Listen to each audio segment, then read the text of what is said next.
lied.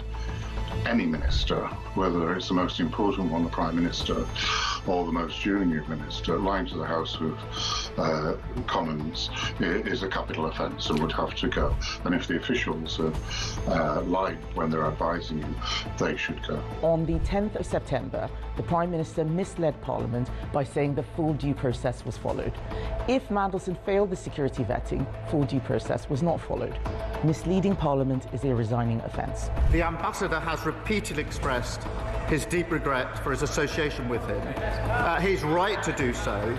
I have confidence in him, and he's playing an important role in the UK-US relationship. It was clear that the Prime Minister wanted to make this appointment himself, and had therefore I understand that the FCDO was informed of his decision and acted upon it, and via the Foreign Secretary sought and obtained the King's approval for the appointment.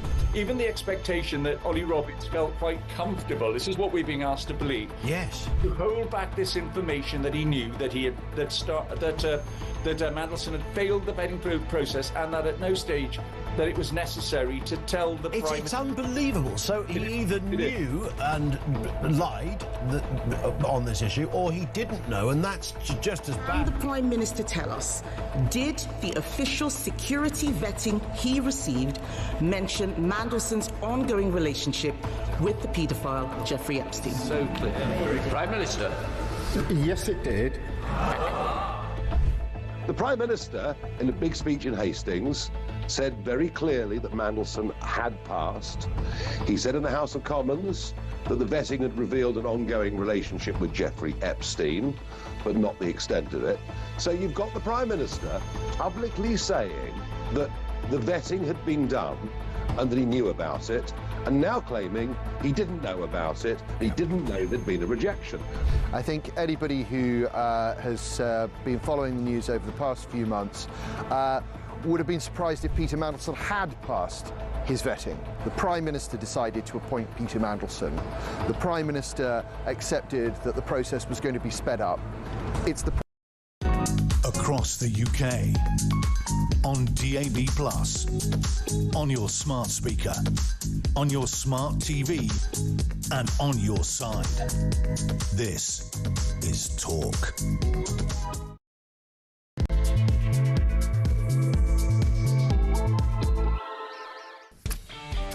And good morning. Yes, Ian Collins in for Jezza. For today and Friday, not tomorrow, by the way, a whole different story, tell you more later. Lots going on. It's a busy show. Are we moving to the end game of the Mandelson saga? Of course we're not, and neither should we be. The studious and quietly spoken Ollie Robbins had his say. We know that Starmer has had his say, but we're no further on, not really. The one thing we do know, and why we'll forever come back to this headline, is that Downing Street absolutely knew 7 months ago about the security vetting issue. They knew. We also knew they put lots of pressure on Ollie Robbins and the Foreign Office to get Mandelson through the door. And connected to this, we learnt yesterday that Number 10 also wanted to smooth the path for another Labour staffer to get a big job as an ambassador. Turns out another Labour person whose best mate was a convicted paedophile. What is it about this government that loves to appoint friends of convicted child sex offenders? Details to come. Elsewhere, a new poll says that half of young people say they would never fight for their country.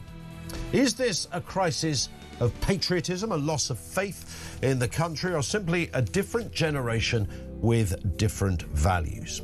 And what about this? The war in Iran is having, as we know, a knock-on effect in the cost of living crisis for all sorts of reasons. We learned today that the world's biggest condom maker is now warning prices could rise because of disruption linked to the Strait of Hormuz. The contraception industry has been hit really hard. We'll have more on that story. Oh, and pupils should be allowed to wear tracksuits in the classroom because it's better for removing barriers. Bit of uniformity.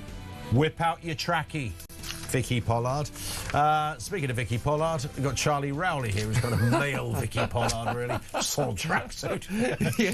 But I think that was the phrase. That was the one, yeah. That was the one. Did you, I would imagine you probably went to quite a nice school, Charlie. A uniform was a big thing, was it?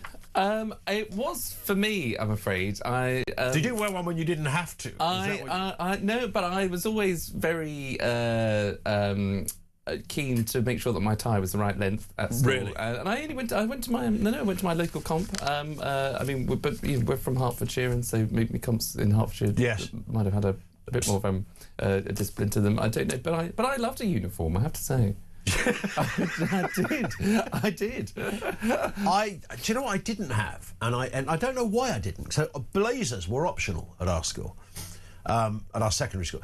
And I didn't have one, but I envied the kids that did because they had somewhere to put their pens and, cigarettes and stuff. It was just a very handy thing to have, which is why I'm a bit of a fan of the man bag, although I rarely have one other than through work. But envy women in that respect, because there's always somewhere to put your accoutrements. Yes, yeah. Well, when I was in year 7, so 11 years old, we were told then, we had to ask, even though it's state school, to take our blazers off. If we wanted to take them off, you had to raise your hand and ask. Really? Can I take my blazer off? That was a sort of form of discipline, I think. Yes. Which is a bit tough when it was swimming lessons, wasn't it? Yes. At the deep end. Can I take this off now, sir? Get in. Trunks, blazer, standard fare, Rowley. Let's go back to yesterday. I said at the beginning, slightly tongue-in-cheek, are we moving to the end of the Mandelson saga? Well, we're clearly not. I mean, firstly, we've got PMQs today, so it's bound to come up again. From Kemi Badenoch, even though they had 3 hours in the Commons on this yesterday. And, of course, we wait the latest tranche of documents coming from the Met Police. That's largely a separate issue to this, the appointment specifics. Is Starmer somehow, curiously, in the clear? I'm afraid he isn't. But Don't say afraid. It was, yeah. But the pendulum of public opinion has swung from left to right because of course when the Prime Minister first says I wasn't aware, I wasn't told that Peter Mandelson had been recommended not to be cleared by this group of people that we now know as the UKSV, small group of people that's an arm's length body but a very tight-knit group of senior officials that do all the vetting. The Men in Black, exactly. The fact that they had not recommended Peter Mandelson for clearance, you would have thought, naturally, the Prime Minister should be aware of this. Why isn't he? And so there was a bit of, oh my gosh, okay, he's using that as an element to sort of get off the hook. But now, as you rightly say, on the back of Ollie Robbins's the former Foreign Office Permanent Secretary yesterday giving his account of why that wasn't the case, and actually it is a vetting system that takes place, but they do not recommend or take away people's level of clearance, and we're talking about Peter Mandelson getting the highest level of clearance. That is a decision for the Foreign Office because they can decide themselves whether they can mitigate those particular risks, and also that if you start talking to, whether it's the Prime Minister or anybody else, about individuals' security clearance and their forms and the process and the interview that they go through, you are widening the pool of information about a particular individual, which is a risk to national interest. And by the way, we were under pressure from Number 10 throughout just to appoint the man. So the idea that Starmer can just simply hide behind the idea that he wasn't told about a particular document throughout the vetting process and I would never have appointed Peter Mandelson, that doesn't add up. It doesn't. So the words don't add up because he was very unequivocal about due process. It was all done, blah blah blah, all of that business. His officials at that time, certainly the Cabinet Office, and one would assume by extension Number 10, knew because a journalist told them. If nothing else in this story, to me this is absolutely pivotal. David Maddox from The Independent called them up and said, I'm hearing that there's an issue around the security vetting. Now, journalists don't reveal their sources. I'm trying to work out whether I can't imagine somebody in the Foreign Office would have told a journalist that. So it's likely it came from the Cabinet Office, which means that the Cabinet Office were told something by Ollie Robbins' department. Well, how did that information get to the Cabinet Office? So, and you're absolutely right because they're, all departments are trying to work together and how you approve someone's vetting clearance. And so, when the Foreign Office concluded its vetting process on Peter Mandelson, it handed that all of the file, some of the paperwork in which Ollie Robbins said even he didn't see. Even he didn't see, which I find a bit curious, to be honest. Yes, people will, but his defence, which I thought was perfectly legitimate when you sort of, think about it, is that, he came into the role after the appointment of Peter Mandelson had been announced, but B, he'd been a career civil servant for about 25 years. He'd been the Deputy National Security Advisor, of which he hadn't seen the paperwork of many of those people before, because he was trusting a process by which you can mitigate things, or he said he'd been involved in conversations where he had removed people's security clearance. So he's been around a long time to know how that system works. But you're absolutely right. When that file had been completed about Peter Mandelson, and Ollie Robbins' account is that when he was told that it was borderline, but the risk could be mitigated as he saw it. Looking at it in the round. The entire file was then passed to the Cabinet Office, which is sealed, so nobody really has access into it unless it's absolutely necessary, until of which then the whole story has blown up about Peter Mandelson. Somebody in the Cabinet Office has now opened that file and released all kinds of bits of paperwork to say, here's something, Prime Minister. Potentially, they're saying, this Prime Minister, we can use this as a document to say why you're in the clear. You weren't told about this piece of information, were you, Prime Minister? Oh, no, I wasn't. And I'm furious about it. And so it's come from the Cabinet Office. I think you're right. That's true. But where did David Maddox get it from? I'm not asking, not specifically, because that's his source, but one would assume he got it from the Cabinet Office. Either the Cabinet Office or Number 10. I'd be pretty sure about that. Because but that was 7 months ago. So 7 months ago, he rang Number 10 and said, is this true? So it can't have been, well, one would assume the person he was talking to at Number 10, which was the then Director of Communications, saying, look, I've heard that Mandelson didn't quite make it through in the conventional sense of the vetting. He had that information last September. And it was the splash on their newspaper. And whether it was the specifics or the specificity, easy for me to say, of the crossing of the boxes. So we've seen that document where it's sort of, green, amber, red as to whether this UKSV, this arm's length body of independent people that are doing the initial recommendation, whether David actually knew that the boxes had been crossed in the red column to say Peter Mandelson was a high risk and shouldn't be awarded. It still remains unclear, because even the Foreign Affairs Select Committee, Emily Thornberry, had to slightly backtrack, where she sort of said, we were told that there's this document, and we've seen the template of the document, but no one has actually seen the crosses in the box by those UKSV vetters. Could be ticks. Or ticks, absolutely. Yeah. Or smiley face. Or unsmiley face. How satisfactory was your service? Some little face going up, down, somewhere in the middle. Exactly. So no one has actually seen that. That has not been... But David Maddox had seen something curious enough to call Downing Street and say, what's the deal here? And it could have been, it could have been a range of anything. It could have been the former Chief of Staff, former Director of Communications, flexing their muscles. If they were the ones that, putting the pressure on the Foreign Office to just get this done, they could have easily had a conversation to say... OK, so the likelihood is then, Charlie, that somebody in Downing Street knew. Yes. Somebody certainly in the Cabinet Office knew, and the geography is the Cabinet Office is almost bolted on to Downing Street, so, it's down the road, as it were, quite literally. I'm assuming it's still in the same place. Yes. Just moved to Bedfordshire or something. There is a connecting door. There you go, you see. So they knew. So the people that didn't tell Keir Starmer were his own staff, not Ollie Robbins. Yes. Yeah, and absolutely. And that's why I think the ball is now very much, and all eyes on Keir Starmer this afternoon at PMQs, where he, as you're absolutely right, he's repeatedly said due process was followed. Yep. And no, he didn't mislead the Commons.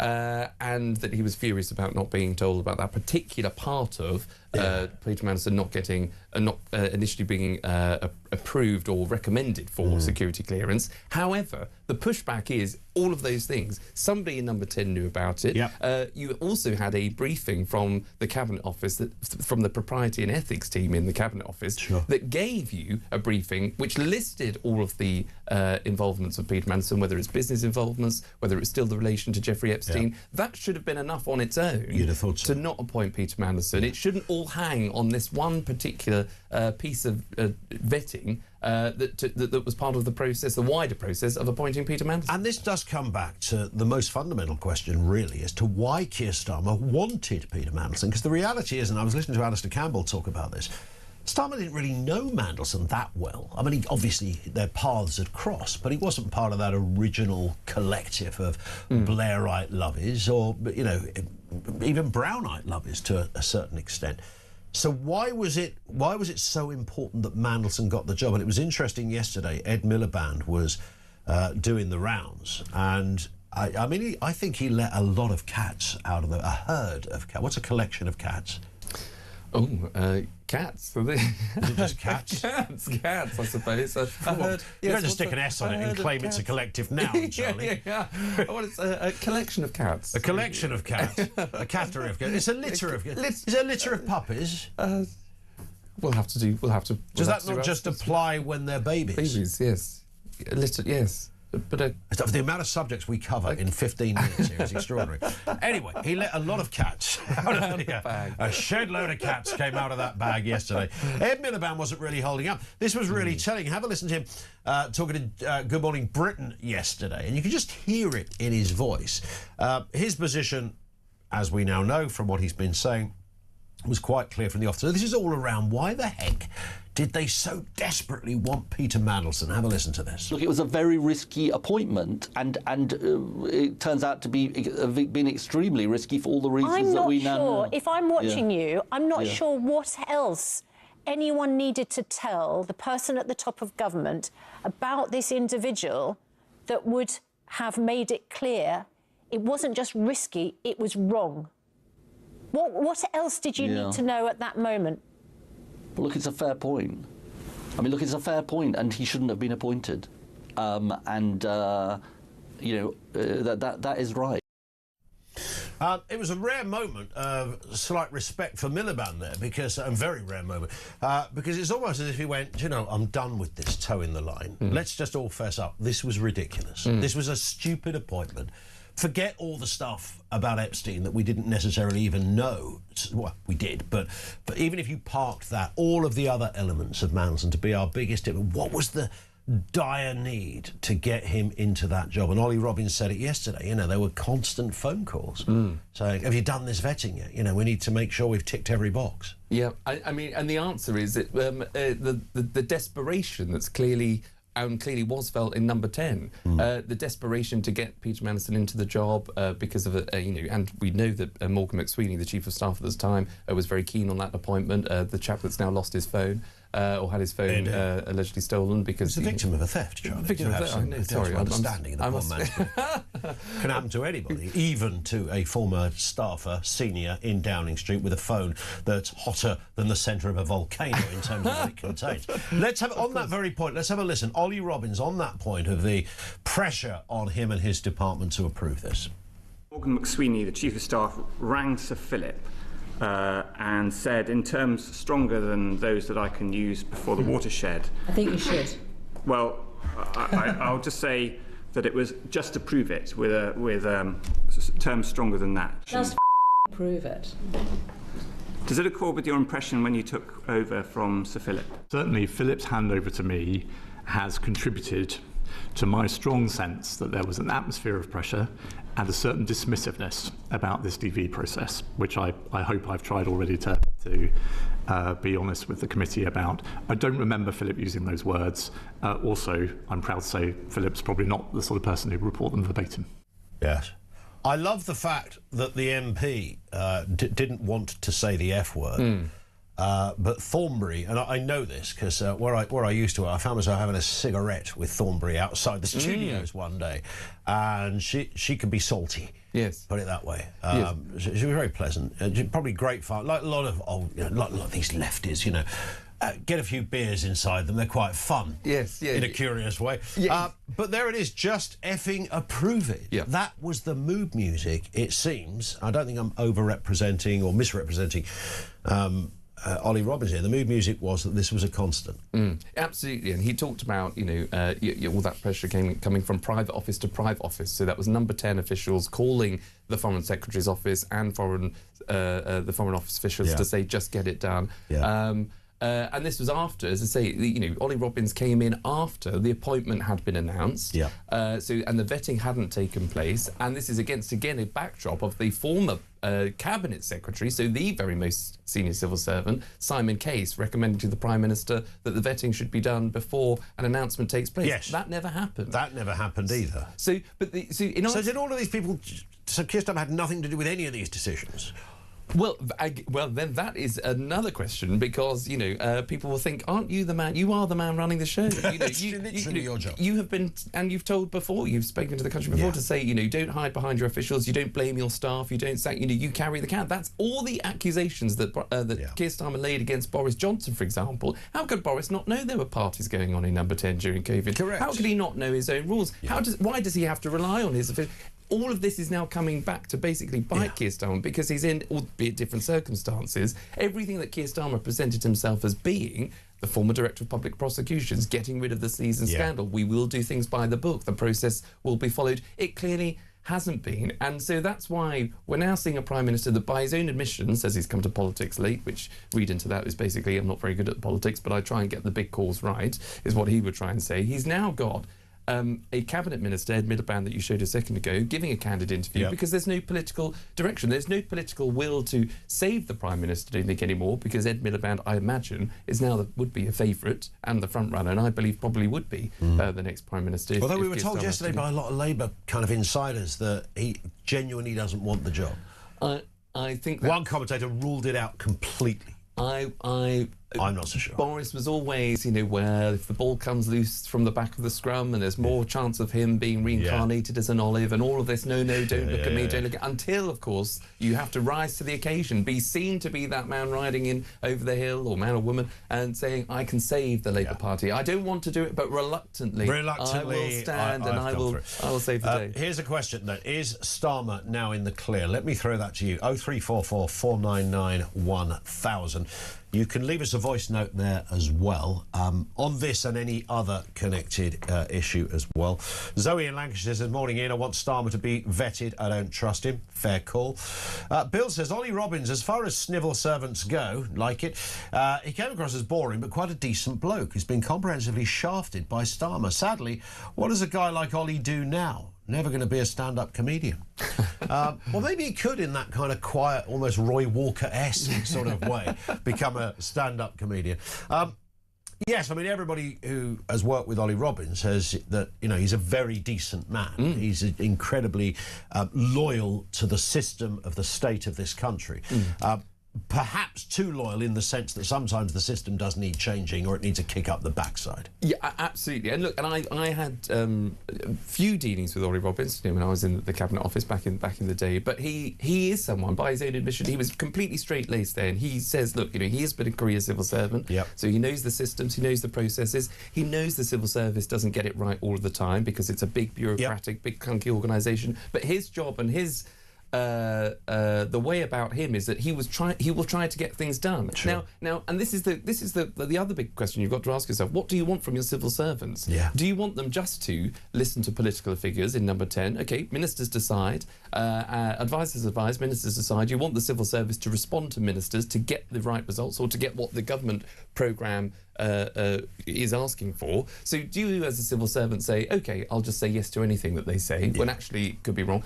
Or do you want this pushback? Do you want the civil service to actually do its job and challenge things and make sure that the processes are being followed? You don't just want a government coming in to railroad us all into a direction of travel that we don't want to take. It's that balance between, yes, a government of the day deciding what it wants and getting that, but the civil service has a huge job to play to kicking the tyres, testing those arguments, but making sure that the government of the day is doing it properly. Indeed. Is Starmer now in the clear? 0344 499 1000. Reference school uniforms. I like this. Comes in from Dave, who says, Ian, I agree with Charlie. Our headmaster looked like Potter from Please Sir. 70s sitcom for the uninitiated. Was very strict about uniform. We even had to wear it on the way to school football games on a Saturday morning. That's mean, isn't it? That is mean, yes. And I wouldn't. So put your school uniform to walk to the field over there. Yes, and I wouldn't be at school on a Saturday morning. But you wouldn't be playing football, Charlie. I wouldn't be playing. Although no, but I never did a paper round. I thought you were more of a rugby man. No, I'm I know you're a big Arsenal fan. Yes, yeah. No, Piers Morgan and I like this. And you know, but on my weekend job, I used to be a football referee. That was my. Did you? Yeah, I did. Yeah. Oh wow. You know, I was very authoritative. I don't struggle to believe that somehow. On the other side of Charlie Rowley. Rowley on the pitch. We'll have more from Charlie and from you in a couple of moments' time. Lines are open, 6:25. This is Talk.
Mr. Speaker, I know many members across the House will find these facts to be incredible.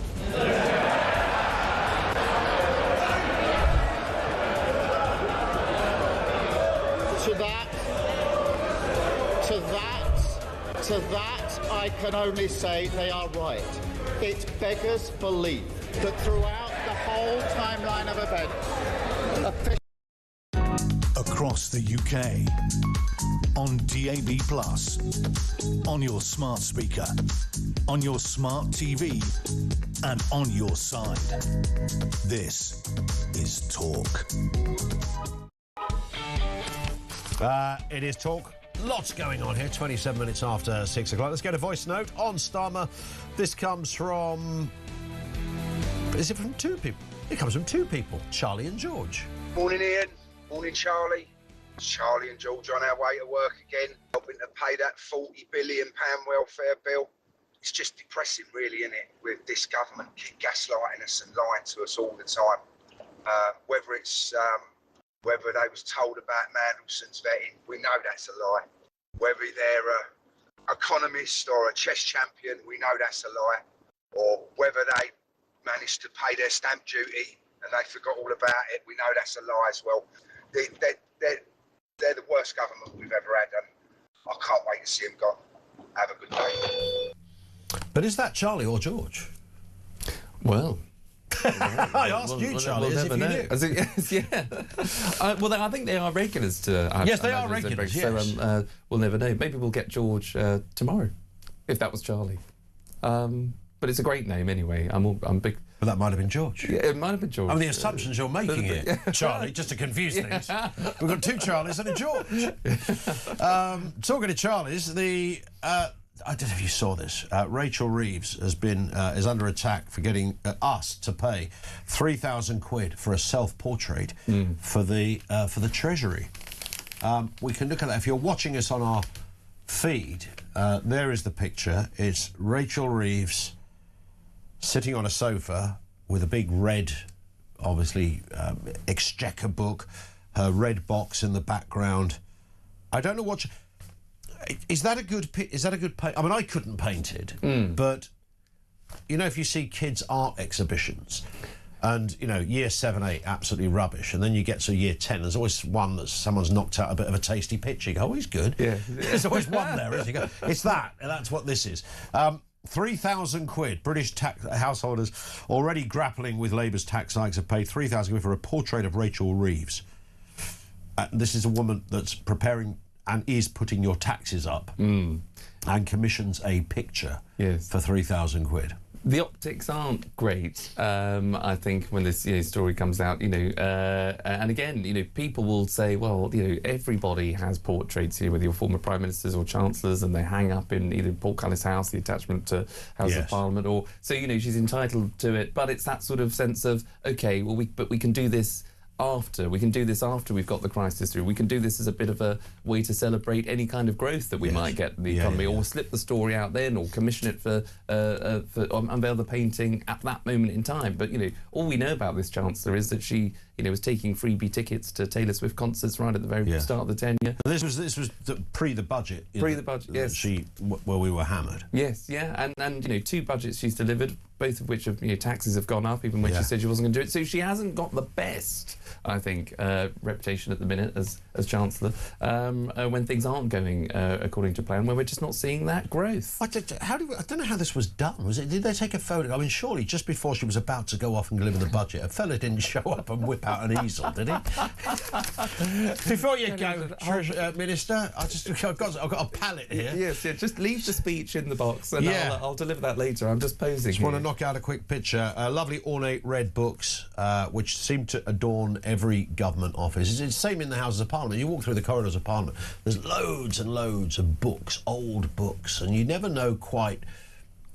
Nobody ever reads them. They just sort of sit there. And when I was in the press gallery, I'd walk through and I'd think, should I just pull one of those out and have it? I was always frightened. I thought, if I pull a book out, is it going to go Scooby-Doo on me and the wall's going to kind of turn around and I'm going to end up in another vortex of parliamentary doom somewhere? Oh, that would be amazing, wouldn't it? Ollie Robbins' office. Yes. This is where it all happens. All rather strange. We mentioned school uniforms. I do also want to mention another story. We'll come back to school uniforms. There's a lot of comment on whether kids should wear school uniforms or whether they shouldn't. And, of course, the divide in the room is that, firstly, the argument that some make that are against school uniform is actually oddly the same argument that people make who are pro-school uniform, is that if everybody's wearing kind of the same thing, there is no judgment on he's got new trainers, he's got that great, top that everybody wants, it's a £200 T-shirt, etc. So you remove that by having uniformity. That's the point. Others are arguing the same point of not having school uniform, that actually it means that you can wear whatever you like. But if you're the kid that really does come from a family that can't buy nice kit for you, then you're going to stand out, aren't you? Because, I mean, let's face it, there's a pecking order in... I have a 12-year-old son. I know about pecking orders. I know what will be worn and what won't be worn. I know what was he almost lived in 6 months ago and wouldn't be seen dead in today. So you've got to think about that side of it as well.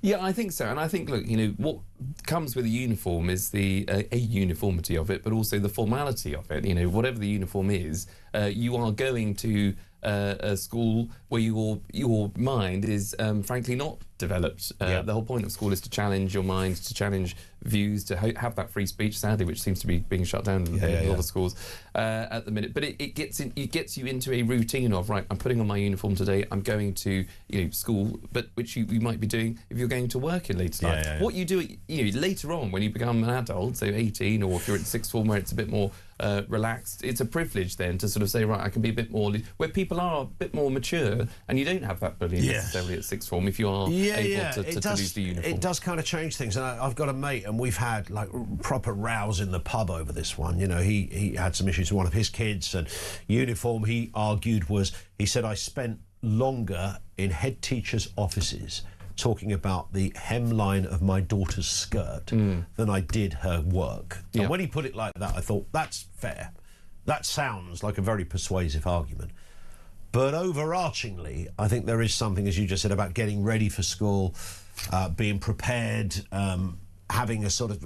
One here from Mark in Croydon says, casual dress, casual attitude. No wonder young people won't fight for their country. They can't even wear a school uniform, the snowflakes.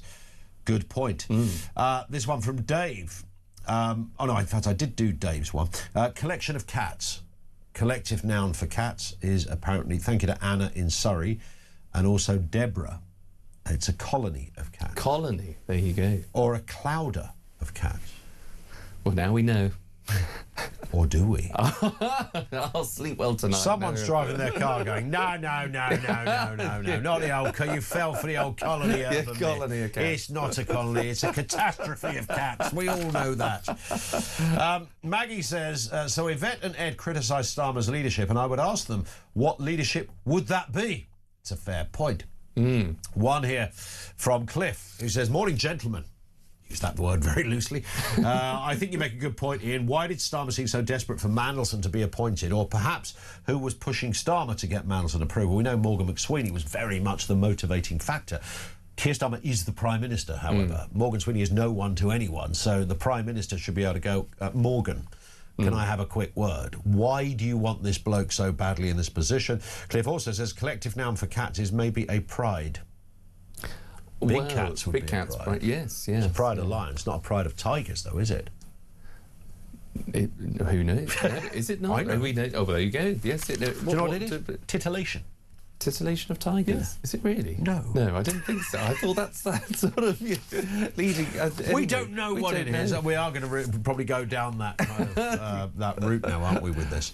But the question is very quickly about your why was Starmer appointed? That will be the question that Kemi asked repeatedly today. Why was Mandelson appointed? Yeah. Why did Starmer appoint Mandelson? Because he was never able to answer that question in the first place.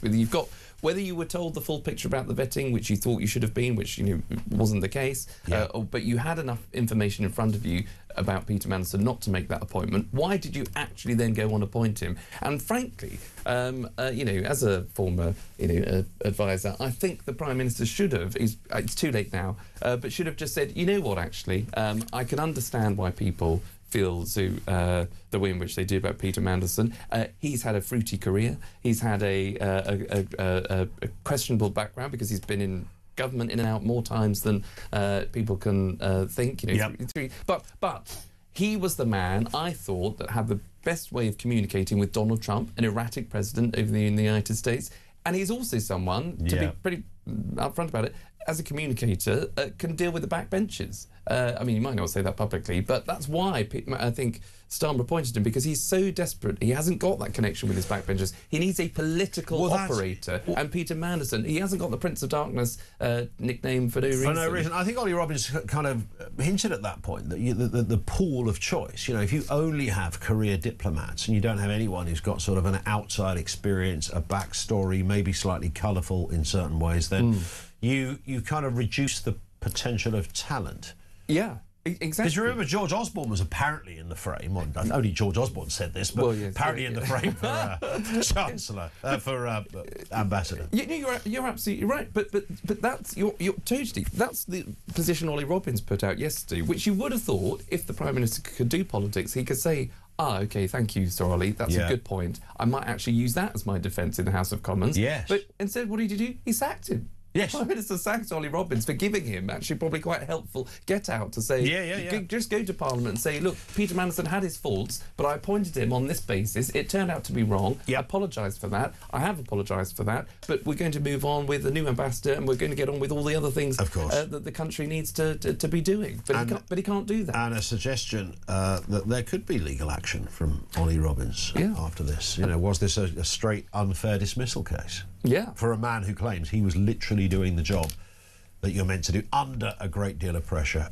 Collective noun for tigers. There's two possibilities. A streak of tigers. Streak. Or an ambush of tigers, apparently. Well, that kind of works. I quite like the streak of tigers. I might tell you after the break my recurring dream of a tiger attack. I might not. We will decide during this break.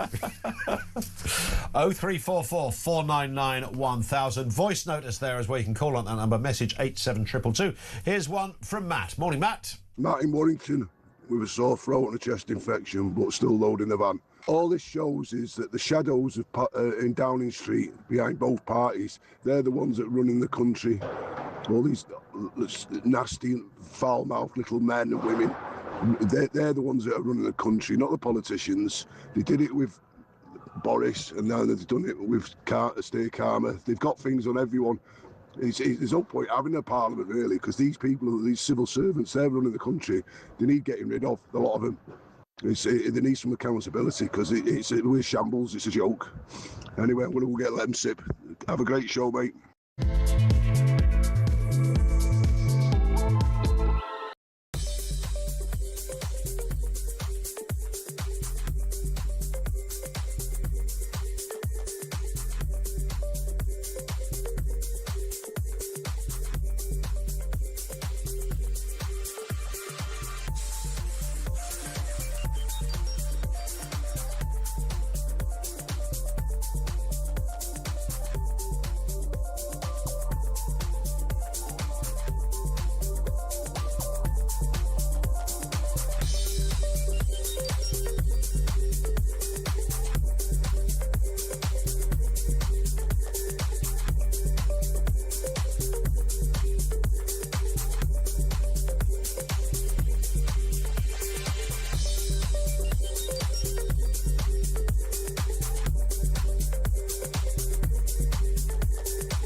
Across the UK, on DAB+, on your smart speaker, on your smart TV, and on your side.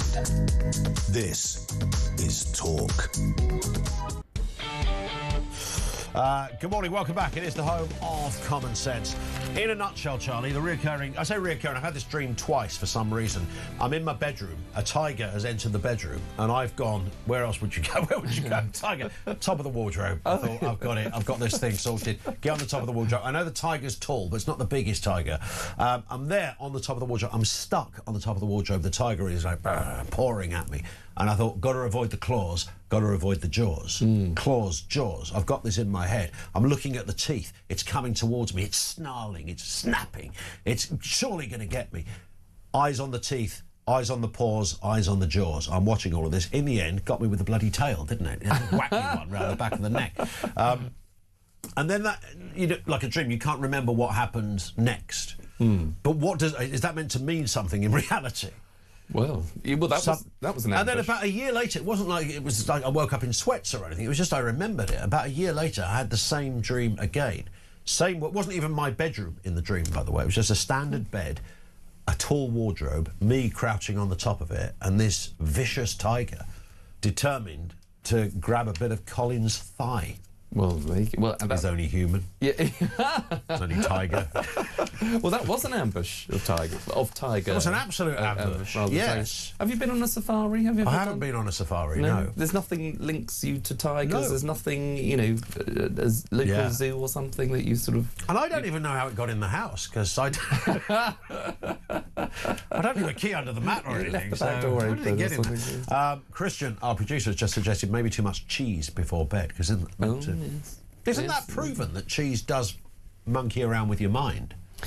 I'm not sure. Dairy. Is it not only because it's sort of the digestion sort of system, because it's hard to digest later on at night? Well, it's harder to digest, so if you eat it before bed, then that kind of keeps you awake, or it gives you a less of a decent night's sleep, and therefore your mind is still switched on, and therefore you have these kind of creative, but surely that would depend on the cheese. Well, a soft brie. Yeah. You might think it's fairly innocuous compared to some of that, you know, that chunky stuff that looks like it's been mined down the side of a hill.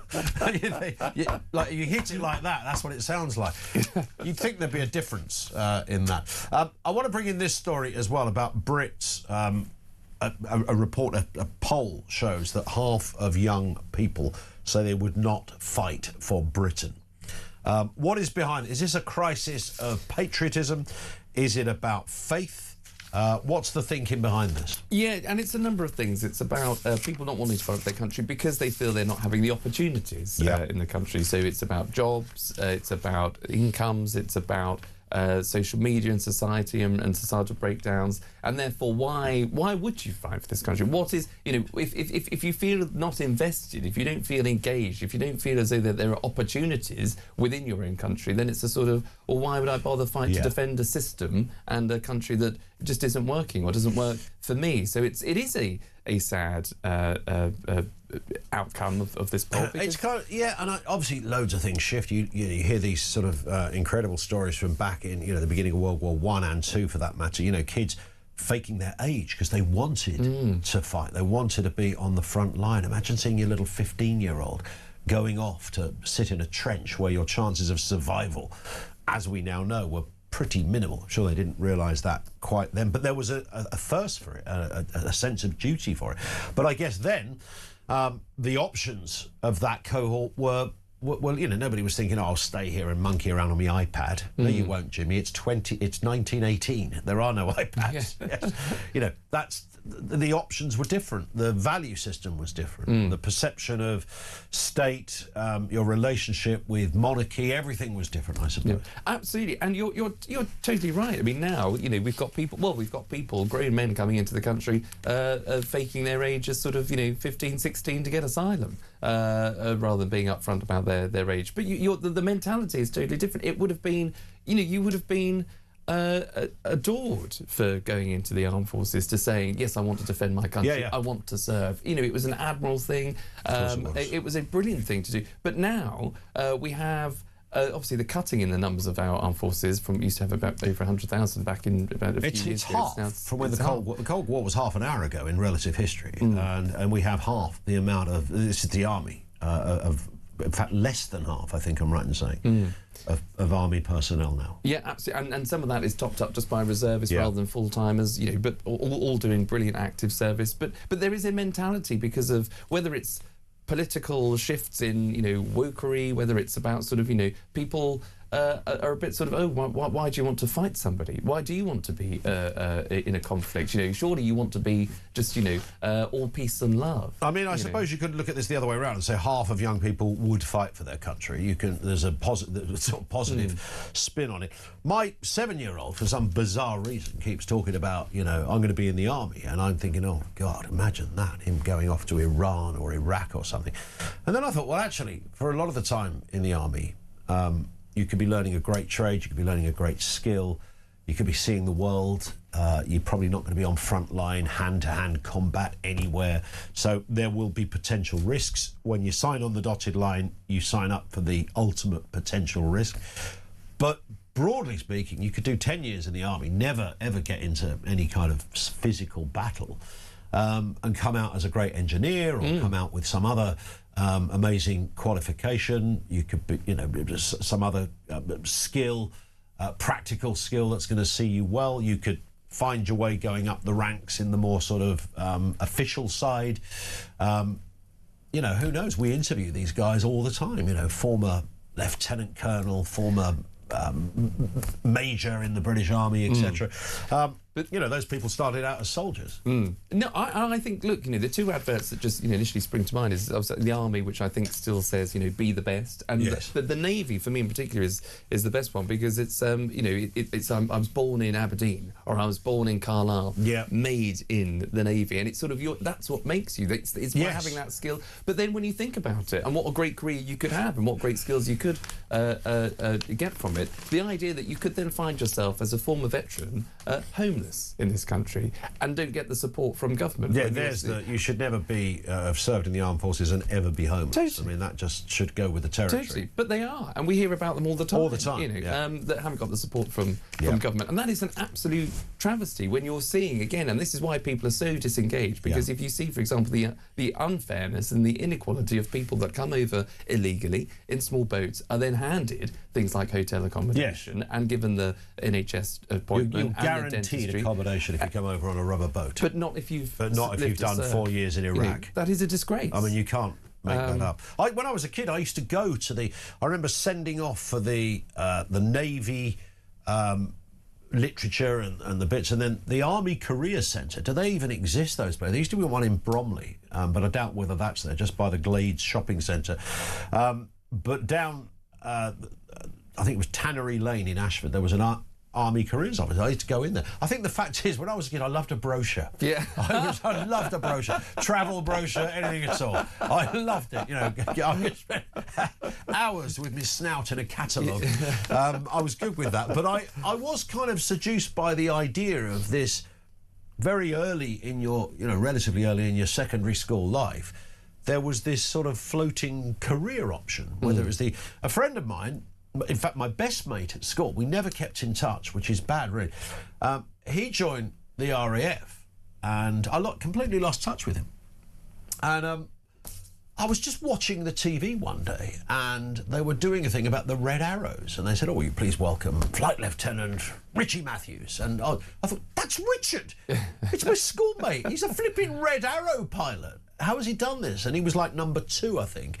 There's the guy at the front, he was the one on the side. I would imagine that is an incredibly glorious career in the challenging and difficult, and Lord knows what else he did. But yeah, I mean, that dream of school, he used to talk about that a bit at school as well, so it kind of made sense. That's where eventually he went. He was a bright guy, and he was very funny as well, and the first person that ever played me any Monty Python was him on an old vinyl that his older brother had, and we'd sit there in his house after school just killing ourselves laughing. But he took that journey, working class kid, becomes a top pilot in the RAF. Red Arrows, must have gone all over the world, which is the reason I mentioned that your career can be colourful in the military in whatever sense. Totally. And that's, what bigger attraction as a kid or as a younger person, looking for a career, looking for those opportunities, when you're so distracted by, social media influencers that are always on holiday, having enjoyed, okay, they're not very happy, I don't think, half the time, because they're just posting pictures to project an image, when actually you could be flying an aircraft, doing loop-de-loops or whatever the more technical term is. I only wanted to do the loop-the-loops. You could be travelling the world. You could be a musician in the army and play all over the world if you want to be a musician. That's right. All of those. In a marching band where you're celebrated, where you're heralded. There are so many opportunities. But you're right. The attitude and the mentality. If you feel any kind of patriotism in this country, it feels like it's under attack. Yeah, absolutely. Thoughts on that one? 0344 499 1000. Voice notice there as well. The big question, is Starmer now in the clear? Wow, what do you think after his evidence, Ollie Robbins' evidence, a debate in the House of Commons? We've still got Prime Minister's questions to come, so there'll be more, I would assume, from Kemi Bates. It'd be curious if nobody brings this up later today, 12:30. You can hear it here live on Talk. And, of course, there's all the evidence from the Met Police. That's referenced the Epstein misconduct in a public office investigation. More on that to come as well. Thoughts on all of those? Let's get a voice note on Keir Starmer. This comes from Brian. Morning, Brian. Good morning, Ian, and good morning, Alarm Clock Britain. I'm on my way to work to pay tax so that rogue landlord can operate a HMO for illegal immigrants and make themselves incredibly rich. Lovely, eh? Now, Sir Keir Starmer, he's got to go after the local elections, because the only people that are going to vote for Sir Keir Starmer and Labour believe that it's okay to have convicted paedophiles as your best friends. Good luck, everyone. Bye.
I hope I wouldn't have used that. Well, certainly I don't remember trying to get any job for my mates.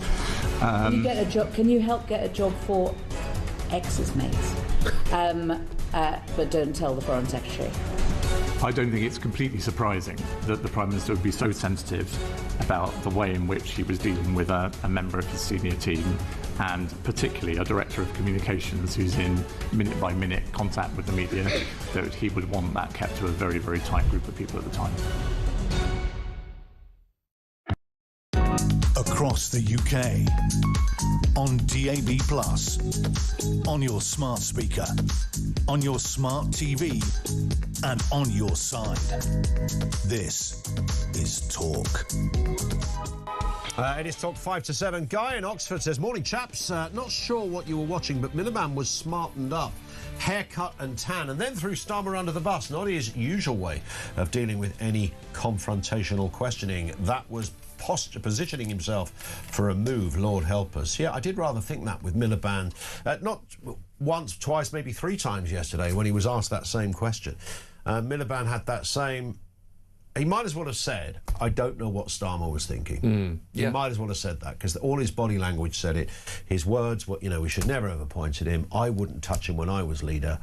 So what does he mean by all of that? Yeah, well, you're absolutely right. I mean, if there was a strong centre in Number 10, if there was a strong political operation, I mean, let's not forget, Starmer still hasn't got a Chief of Staff replaced. He's lost his Director of Communications. He lost his Director of Strategy, Tim Allen. He's gone through two Cabinet Secretaries, so Simon Case and Sir Chris Wormald. He lost his former Chief of Staff, Sue Gray, after only about a few months into getting into Number 10. So the operation around the Prime Minister, if you're a Cabinet Minister thinking, right, God, I've got to go out and defend them again or defend this line, if you don't have that, sometimes you need that pressure, and it's political pressure. It would be advisors like me maybe saying, look, we've really got to get this, get the communications right this morning. You've really got to get this message across. It's really got to land, to shore up the government. Obviously, nobody's done that to Ed Miliband. He's just been allowed to say, yeah, I've got absolutely no idea what's going on across the road. I've no idea why he was appointed in the first place. Joanna in Salisbury, this is reference Rachel Reeves, some old Victorian name. Yes, that's a collection of Rachels. Come here, referral of Rachels. Joanna says, so Rachel Reeves paid 3,000 quid of our money, by the way, to have a portrait of herself in the Treasury. Before she delivered the budget speech last November, she sat for this portrait. Joanna says, 3,000 quid for a portrait. Is her nose really that big? How much time did she waste sitting for that? She had to sit unanimated without moving or doing anything for 3 hours, and no one noticed. Wow. They thought that's her usual disposition. Yes, the most active the chance has ever been. Yeah, 3,000 quid for that. Sharon says, initially I was sceptical about Ollie Robbins, but I tell you something, I have more respect for him than Starmer any day. Probably he should be PM. Well, I'm not Is that Ollie Robbins should be PM? I don't know. I don't think... or did I read that incorrectly? I think Ollie Robbins is everything that is great about...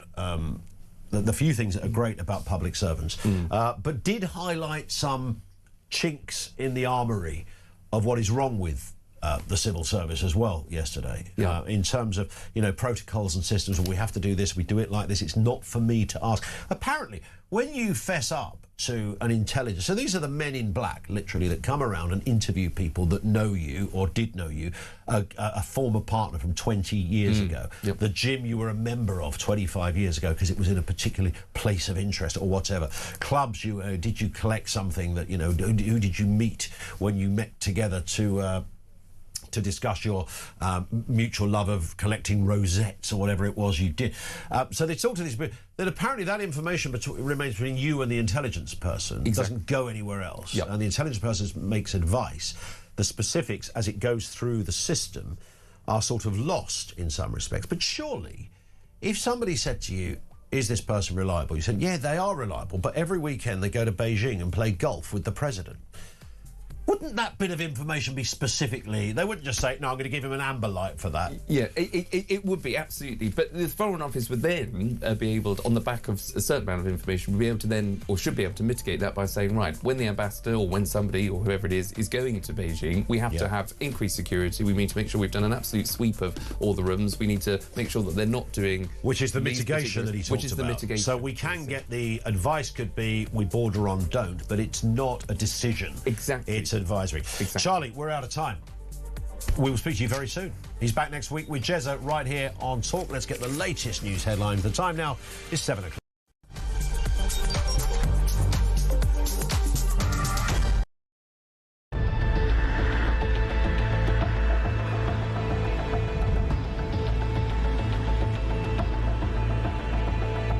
This is a scandal, as you say.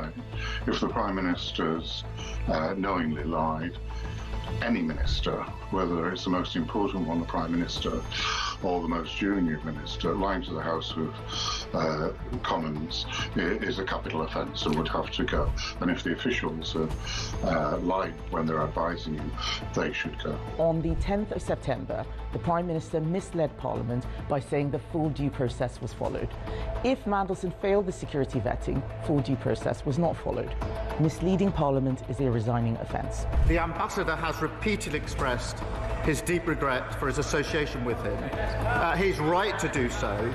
I have confidence in him, and he's playing an important role in the UK-US relationship. It was clear that the Prime Minister wanted to make this appointment himself and had, therefore, I understand that the FCDO was informed of his decision and acted upon it, and via the Foreign Secretary sought and obtained the King's approval for the appointment. Even the expectation that Ollie Robbins felt quite comfortable, this is what we're being asked to believe. Yes. To hold back this information that he knew that he had that Mandelson had failed the vetting process, and that at no stage that it was necessary to tell the Prime Minister. It's unbelievable. So he either knew and lied on this issue, or he didn't know, and that's just as bad. Can the Prime Minister tell us, did the official security vetting he received mention Mandelson's ongoing relationship with the paedophile Jeffrey Epstein? So clear. Prime Minister. Yes, it did. The Prime Minister, in a big speech in Hastings, said very clearly that Mandelson had passed. He said in the House of Commons that the vetting had revealed an ongoing relationship with Jeffrey Epstein, but not the extent of it. So you've got the Prime Minister publicly saying that the vetting had been done and that he knew about it, and now claiming he didn't know about it, he didn't know there'd been a rejection. I think anybody who has been following the news over the past few months would have been surprised if Peter Mandelson had passed his vetting. The Prime Minister decided to appoint Peter Mandelson. The Prime Minister accepted that the process was going across the UK, on DAB+, on your smart speaker, on your smart TV, and on your side. This is Talk.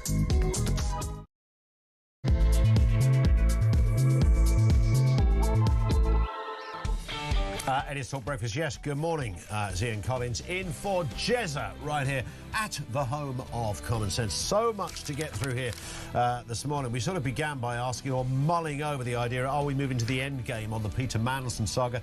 Of course we're not, and neither should we be. The studious and quietly spoken Ollie Robbins had his say. Starmer, of course, has had his. We followed procedure. The one thing we do know, and I will forever come back to this headline, is that Downing Street did actually know 7 months ago about the security vetting issue. They knew because a journalist called them. They knew. But apparently nobody told Keir. We also know they put immense pressure on Ollie Robbins and his department to get Mandelson through the door. Connecting with this, we also learnt that Number 10 wanted to smooth the path for another Labour staffer to get a big job. His name was Matthew Doyle, who wanted to get him in as an ambassador. Turns out another Labour person who was best mates with a convicted paedophile. What is it about this government that loves to appoint friends of convicted child sex offenders? Goodness me. Elsewhere, a new poll says half of young Brits say they would never fight for Britain. Is this a crisis of patriotism, a loss of faith in the country, or simply a different generation with different values? The war in Iran having another knock-on effect to the cost of living crisis. Apparently, the big disruption is causing a problem for the world's biggest condom maker. They're now warning of problems in the contraception area. But what would that be because of? I mean, literally the condoms? The components that make the condoms? Christian, our producer, just whispered into my ear, latex. I don't know whether he's referring to that story. He just felt the desire to say that. Pants. Who knows what he's going to say next? Pupils should be allowed to wear tracksuits in the classroom to make school uniform more inclusive. I mean, I rather thought that was the whole point of uniform, to make it inclusive, so that you're not judging someone. There's no fashion show going on. This is according to a group of MPs. A new report has urged the government to permit sportswear and trainers as standard, to remove barriers to activity in the classroom. I'm not really sure it's going to have that effect. Anything you want to talk about on any of these subjects, particularly the question, is Starmer now in the clear? 0344 499 1000. You can leave a voice note there as well. Some breaking news. Inflation has risen.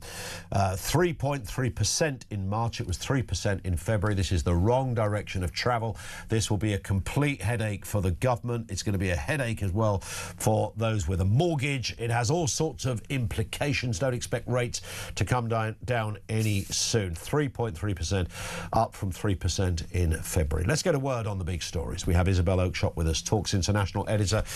Morning to you, Isabel. I think it's worth just having a moment and getting your take on the Ollie Robbins thing. It was curious. It wanged on a bit, 2.5 hours, I think, for this thing. They do tend to. It wasn't quite Dominic Cummings' territory in the sense. I think he did an 8-hourer, didn't he, at the Health Committee once? Extraordinary scenes, but nonetheless.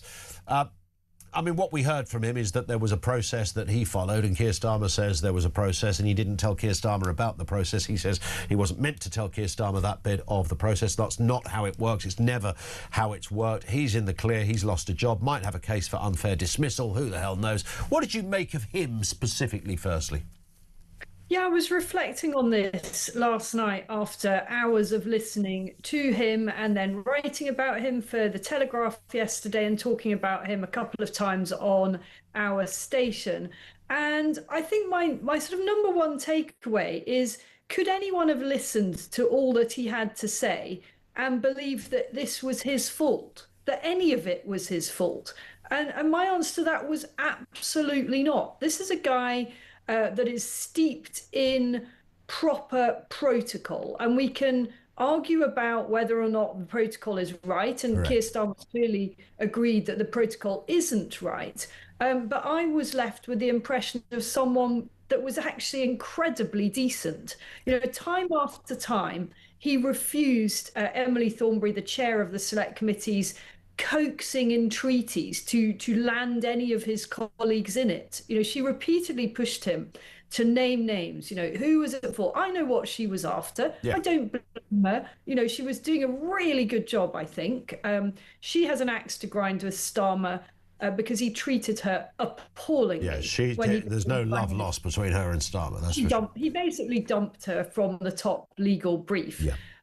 So sure, she's got an axe to grind, but I thought she did a magnificent job. But I actually think he did a magnificent job.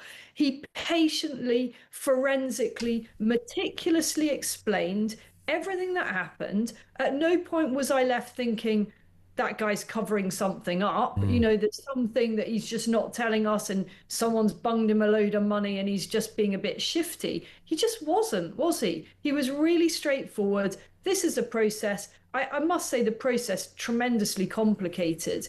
And, you know, I'm sure you've explained it multiple times already this morning, but it seems to involve this extraordinarily forensic interrogation by intelligence services, of which virtually no one ever knows the content. The words Ollie Robbins used were hermetically sealed box.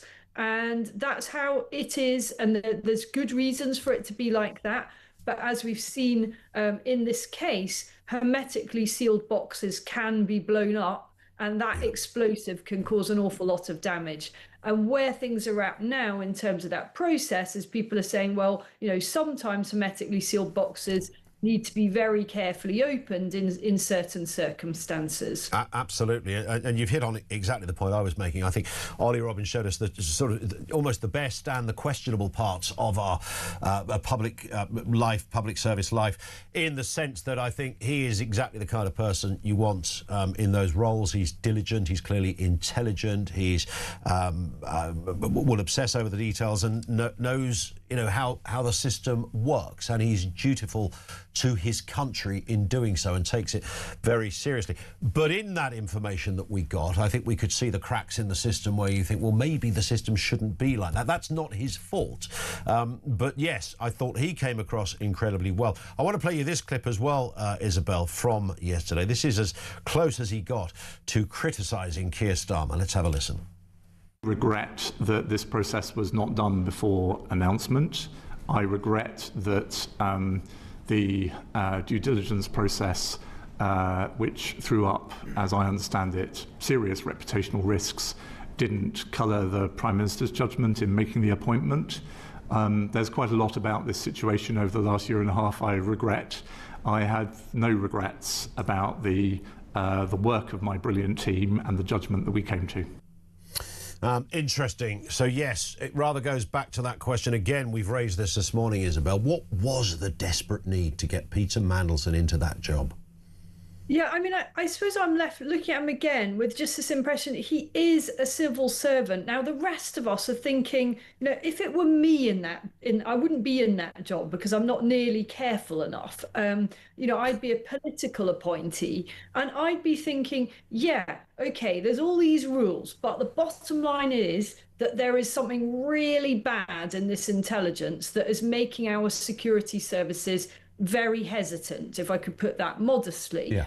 And you know what? Process be damned. It is my duty to tell my boss, the Prime Minister, that there's a smoking gun here. And I'm just I would feel compelled to say, look, Prime Minister, I know I'm probably not supposed to tell you this, but just to protect everybody, I want you to know that the security services have raised some serious red flags with your appointee. Do you still wish to go ahead under those circumstances? And I do think that there's an argument, should the system allow somebody like Ollie Robbins to do just that? The pressure, and he articulated this early doors in his appearance at the committee, the pressure was absolutely immense. I mean, this was very regular phone calls and a bit of effing and jeffing going on as well to, get this through because they wanted Peter Mandelson. I want to play this clip from Ed Miliband, who was clearly on manoeuvres again yesterday, who kind of dropped all pretense of loyalty. I felt ordinarily would have sung from a sort of an agreed number 10 script on these things. He sort of rolled over and in many respects, I suppose, dropped the Prime Minister's judgment right in it. Let's have a listen to Ed Miliband conceding really on the insanity of this appointment on GMB yesterday morning.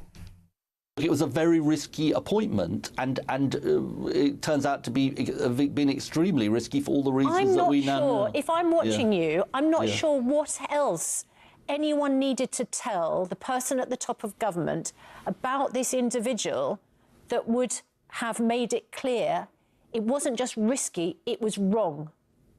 What else did you need to know at that moment? Well, look, it's a fair point. I mean, look, it's a fair point, and he shouldn't have been appointed. That is right. There it was. That comes on the back of that clip we spoke of yesterday, Isabel, when he was appearing with Sophie Ridge. It was exactly the same point, really. It's like, I have no idea. He might as well have just said, I've got no idea what Keir Starmer was thinking. I mean, I think Labour ministers are absolutely sick to the back teeth of trying to defend this decision.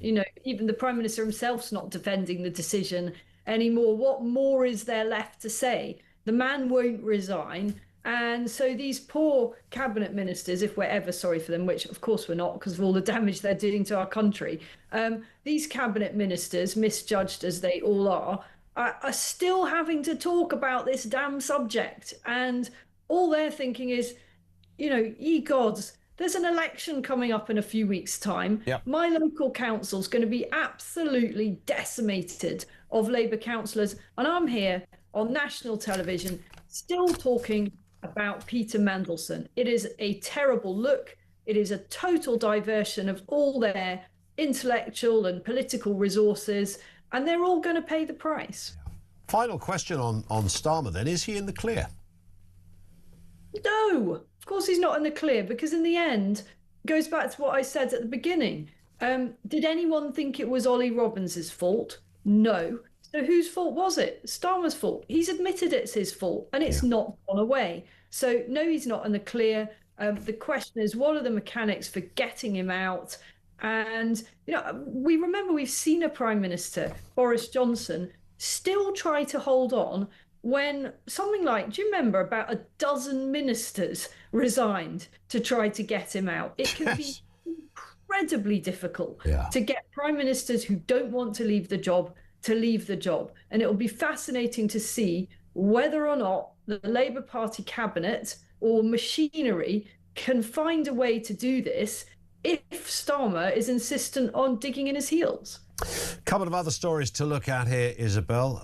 We touched on this again in the first hour. Pupils should be allowed to wear tracksuits in the classroom to make school uniform more inclusive. Group of MPs have said it's a way of sportswear trainers as standard to remove the barriers to activity. Now, interesting, it's the same argument that those that are pro-school uniform use, that actually uniform is uniform, and therefore there's no pecking order there. No one is judging you on your trainers or your tracksuit, so everybody more or less looks similar. You can mess around with your tie as much as you like and shorten the skirt as much as you like, but broadly speaking, it's a school uniform.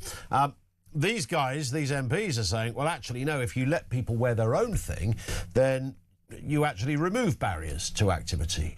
Kids are more casual and they will be more responsive. I don't really buy into that, but I know there are some people who are very passionate that uniform is a terrible old-fashioned Victorian mechanism to keep kids in their box. What do you say?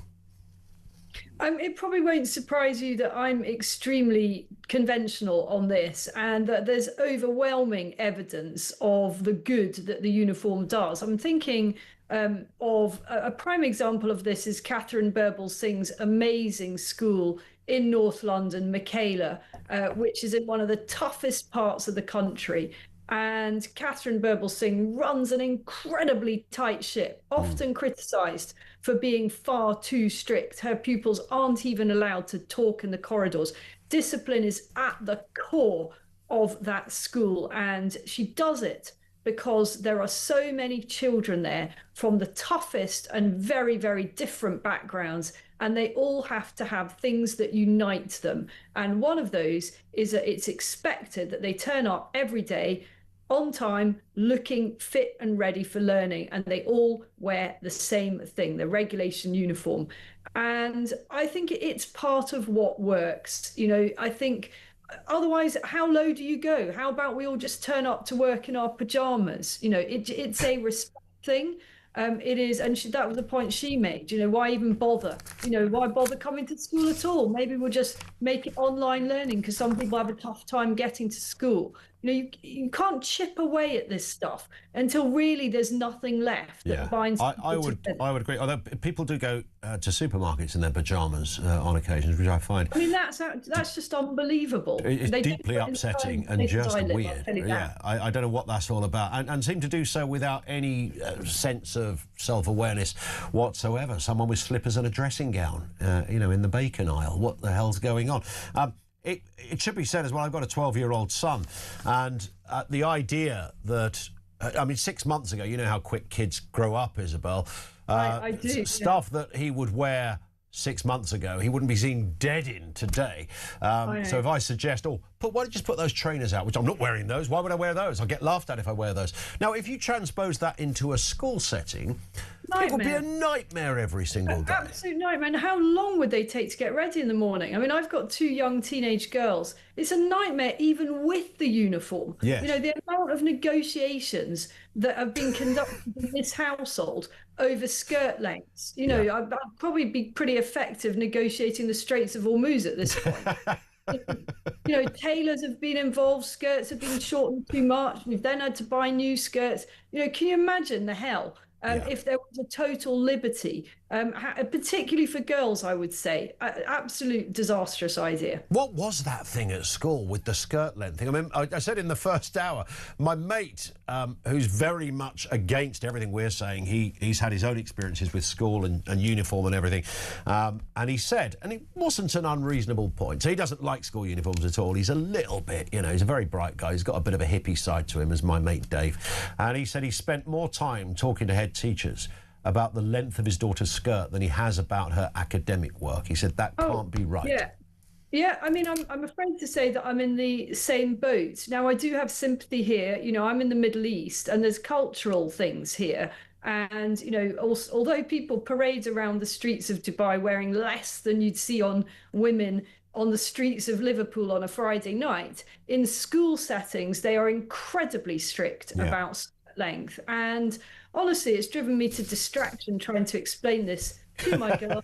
We are in the Middle East. These are the rules. You damn well respect them. But, you know, skirts get rolled up when I'm not looking. Of course they do. And this as well, the new poll that reveals half of young people would not fight for their country, Isabel. Now, I suppose you could spin that the other way and say half of young people under 30 would still fight for their country. Quite encouraging stuff. Is this down to, is it just changing times, different value systems of new generations? Is it about a lack of patriotism, a loss of faith in our country? You know, back in the day, I know things were different in the First and Second World War, but, you know, young people actively faked their age to join the armed forces. We're in very different times now. I think the question I'd ask is this a concern about what is it they're fighting for? Yeah, you know, maybe.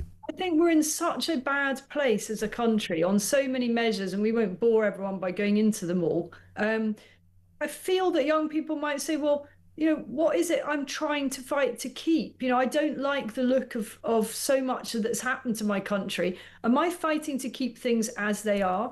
I think if we can get our country into a wealthier, more prosperous, happier place where people are less bitterly divided, then I think you might find an uptick in the number of young people who want to fight to keep things as they are. At the moment, the fight in young people, if they're politically engaged, is to change our country, not to fight to preserve it. Indeed.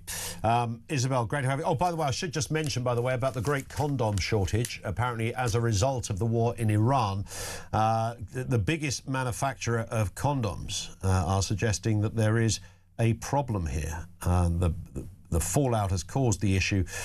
Makers are now warning that prices could rise because of disruption linked to the Strait of Hormuz, avoiding every double entendre landmine. What do you think? Headlines that you never thought you'd be responding to. No, ever. 7 o'clock on a whatever we are. Is it only Wednesday? I think that if the issue is latex, as you mentioned it, Ian, there would be many more serious implications, probably to do with hospital products. So I'm just going to leave it at that, I think. Yes, yeah. I mean, rubber gloves would also be in the same equation, one would assume.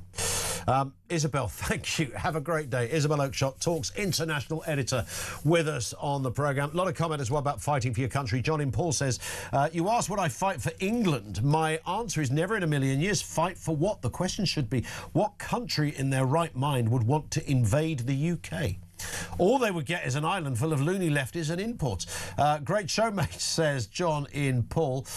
Interesting one from Linda, because I was talking about you could join the army and never see any action. And that is, of course, possible. There was a period of time when a lot of soldiers, and you see this in anecdotes now, they've left the military, spent years, never really, I mean, they did a little bit of peacekeeping, but nothing was really kicking off, although Linda had the opposite experience. As my youngest son joined the army the day before his 19th birthday, 2nd of February. By September, he was in Afghanistan for 10 months, so did see active service quite quickly. It can go kind of one way or the other. And, of course, many people who join the army do want to see some kind of active service, hence the reason for joining. Let's get a voice note on exactly this. Comes from Sean. Morning, Sean. Morning, Ian. Sean from Grimsby. With all these young people who are refusing to fight, you have to ask why they wouldn't. I joined the army at 17. It was the best thing he ever did. I love my country. Nothing gives me great more pleasure than taking an oath to the Queen.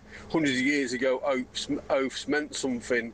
But now, what are these people going to be fighting for? They can't get houses. They're going to get taxed to the eyeballs. They'll live with their parents until the 30s. You know, we've got hundreds of boat people coming in at the same time while they're off fighting. And on top of all this, if you do some fighting, Keir Starmer's mates are probably going to drag you through the courts in years to come, and you're going to end up in jail. There's just something fundamentally wrong with everything, all of our systems. If people hate the country that much, they wouldn't fight for it. Great show, mate.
A position taken from the Cabinet Office was that there was no need to vet Mandelson. He was a member of the House of Lords, he was a Privy Councillor. The risks that attending his appointment were well known and had been made clear to the Prime Minister before appointment. Now, in the end, the FCDO insisted and put its foot down. I understand my predecessor had to be very firm in person. But that was a live debate at the point of announcement, and I think it's important to make that clear.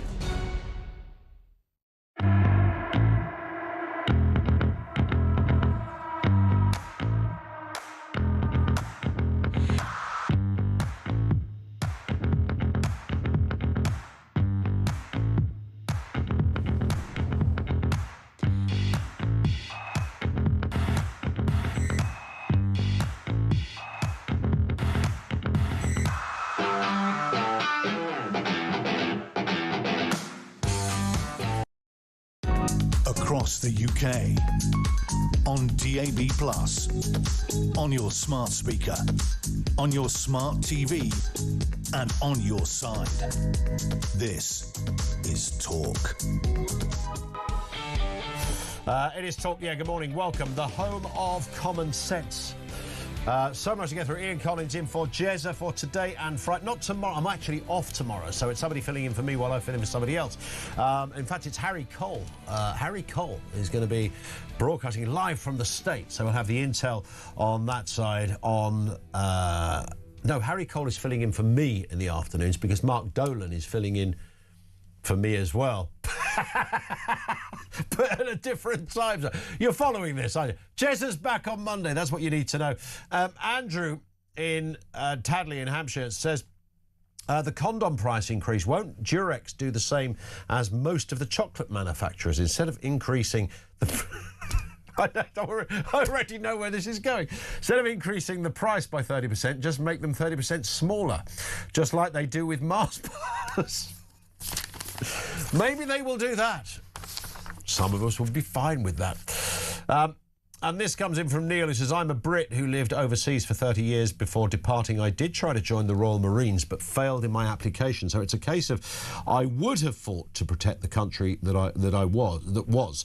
Today, living in Switzerland, and despite being an OAP, I would certainly fight to protect my adopted country. That's interesting. Let's get a voice note on this one from Fran. Morning, Fran. Morning, Ian. Fran from Belfast here. I was in the RAF. I joined the RAF when I was 18, left home, originally from Grimsby, I think you know the place. Moved and joined the RAF, went down to London, travelled all around, Kuwait, Falklands, Scotland, everywhere, Cyprus. Did loads of stuff, absolutely loved it, and it definitely made me who I am today. I was in Kuwait when it kicked off for the second time. It's a bit scary, but we were all together. It was fine. If my kids wanted to join the RAF, I would have no problem whatsoever. It's a brilliant, brilliant career, and I just don't think the kids understand how absolutely fantastic it can be, and the camaraderie and everything. Love the show. Bye.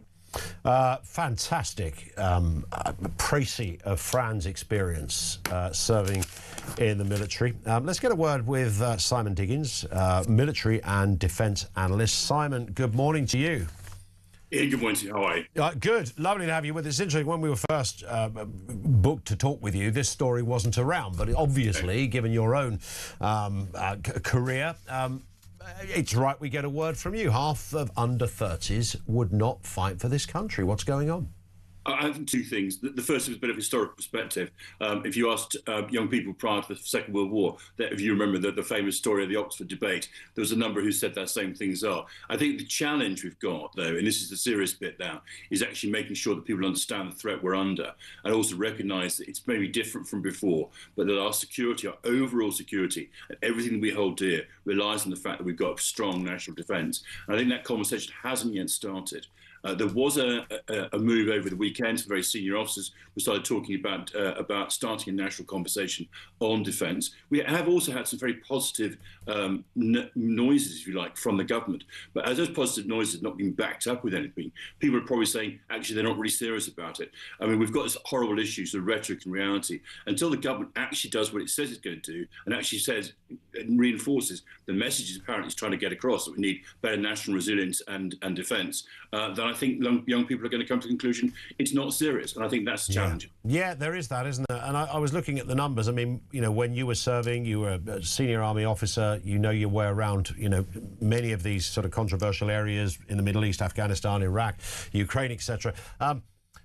Half the personnel, this is just the army, are there today compared to the sort of Cold War era. And of course, in relative history, I know it's decades ago, the Cold War, you know, it's recent history in that respect. So what has happened? We've slashed numbers in half. You kind of see those headlines too often, and maybe young people think, this isn't what it used to be. No, I think they've got a point. When they look at the resources, when they talk to people who actually are serving, and of course that's fewer and fewer people, and all they'll talk about is cuts, they'll talk about bad barrack blocks, they'll talk about equipment that's promised but never quite delivered. I mean, it's not a good picture. You add to it then the sort of challenges we've seen over some of the legal issues, that effectively the lawfare, which the government, through things like legal aid, is effectively conducting against our veterans. And I think people have a view and go, hang on, you know, is this really a good career for me? You know, sounds interesting, but where's the kid? But does the government actually support me? Well, what's happening with our veterans when they appear to have done the job, they're not doing anything illegal, and then 10, 20, 30 years later, are then hauled through the courts? That's the challenge. You know, if you're serious as a government about your defence, and you bloody well ought to be, then actually you need to be consistent in terms of the messaging you put across, and we have not got that. Indeed. We need the military, of course, for many obvious reasons, and there is, for those who haven't been reading the news in the last couple of months, a bit of a situation going on over there in Iran. Ceasefire, no ceasefire, it's open, the strait is open, it's all systems. No, it's closed again. Someone's attacked a ship over there. What's the deal here? Trump has extended the ceasefire with Iran. We know that much. Give us the significance as you see it, Simon. Well, I think we're in this very difficult business where you've got two sides that are fairly irreconcilable in terms of what they do. There are points of contact, there are points even of conversation about, for example, how long Iran may or may not go forward to develop its weapon systems. And both sides, for their own different reasons, want the straits to be opened. But we're in this kind of negotiation by fire and by force and by rhetoric. And I think that's the challenge we've all got. Trump has extended the ceasefire, but at the same time, that he's just seized an Iranian-flagged ship. So it doesn't quite look like that. And the Iranians have promised a military response. So we would expect them now to attack a tanker or some other ship that's in there, which they can say is associated with Donald Trump and the Israelis. And it's worth noting that it took 13 years to produce the last agreement with Iran. It's taken even some great people like Henry Kissinger could often take months, I think, to unpick the last blockade. So I fear we're in for this running for a while. This kind of tit for tat. Is JD Vance going to Islamabad? No, he's not. Yes, he is. And then something happens on the ground, and then we get sort of, at 4 o'clock in the morning our time, Donald D. Trump sends out a true social message like the one you just put up. How long is it going to last? Is a big question, because obviously the direct effect on our economy. I think we've got, sadly, I think we've got weeks still to run. Yeah, and in true Trump subtle style, he has threatened to blow up the entirety of Iran again, and its leaders with this new ultimatum. So we know he doesn't mince his words on these things. Do they now believe that he would do that, do you think? I think they believe and they know that he is capable of severe harm to the regime. But let's look at what that regime now is. Effectively, it's disassociated. It's sort of disaggregated power down to the 31 provinces in there.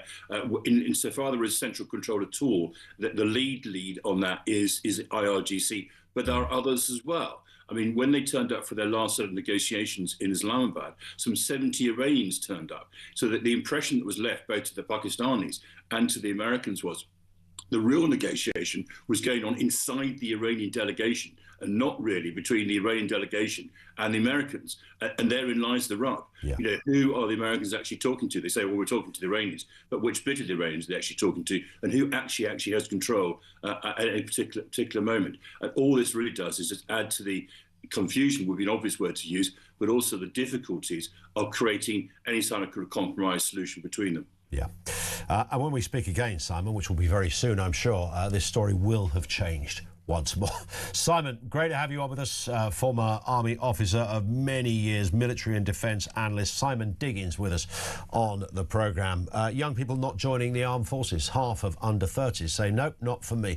What has happened? What is the fundamental change? What's the reasoning behind that? Is it just the way young people think now, priorities different, loyalty, patriotism?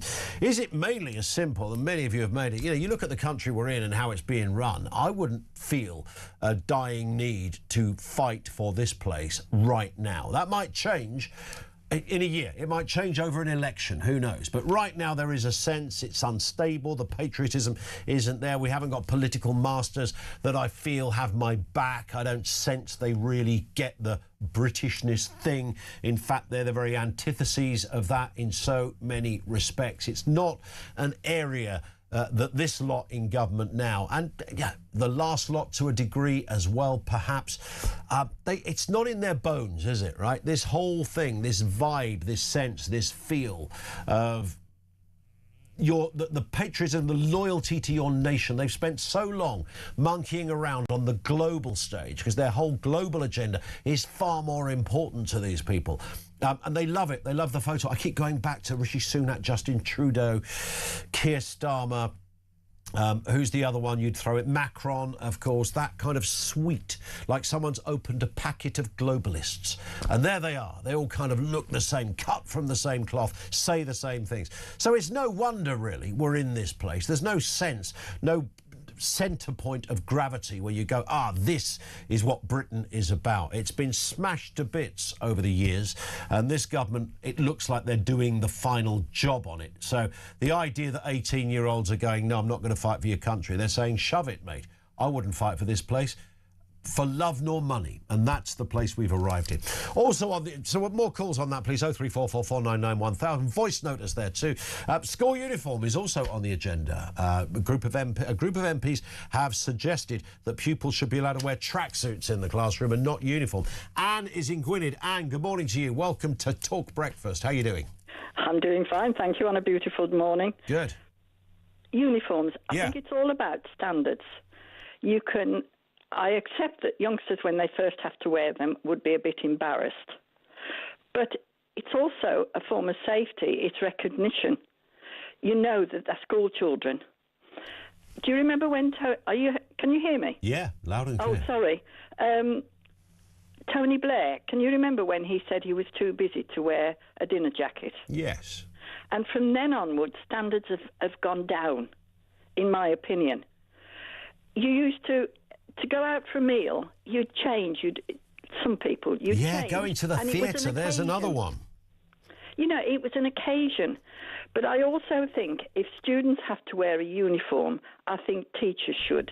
Because I remember having to go to the school for one of my children, and I didn't know who the teacher was because she was in jeans and a sweater. I think there should be a standard for school teachers as well. And give them all a sense of pride.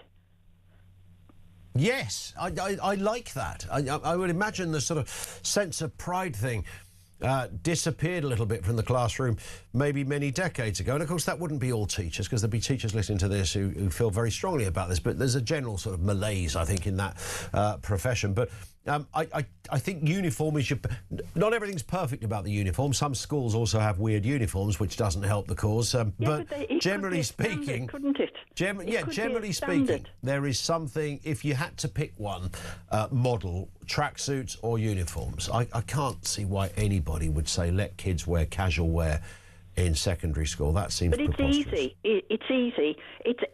We talk of standards. If parents are going shopping in pyjamas, what have we come to? What have we come to? Go to the airport. Yep. And people look as though they've just got out of bed, some of them. What some have. They literally do. They get out of bed, just put my shorts on because, I'm going to Ibiza. It's like, yeah, but it's 4 degrees at Stansted, mate. So you might want to stick a coat on as well. And you make a great point. I love the passion as well. Thank you for that. This one from Linda says, morning, I saw a woman in Waitrose the other day wearing slippers, a nightie and a toweling dressing gown. I asked her if she realised she was outdoors. Her response was just getting some bits for tea before picking the kids up from school. I think we're casual enough. We don't need kids down dressing to tracksuits, besides which kids can be picked on for not having expensive brand of trainers. I love that. I mean, as if the nightie wasn't bad enough, she'd had it on all day. What has happened to this great nation? Let's get a call on a voice note even, on Ollie Robbins. He's still on the agenda. Is Starmer now in the clear? We're asking that question as well. This comes from Wayne. Morning, Wayne.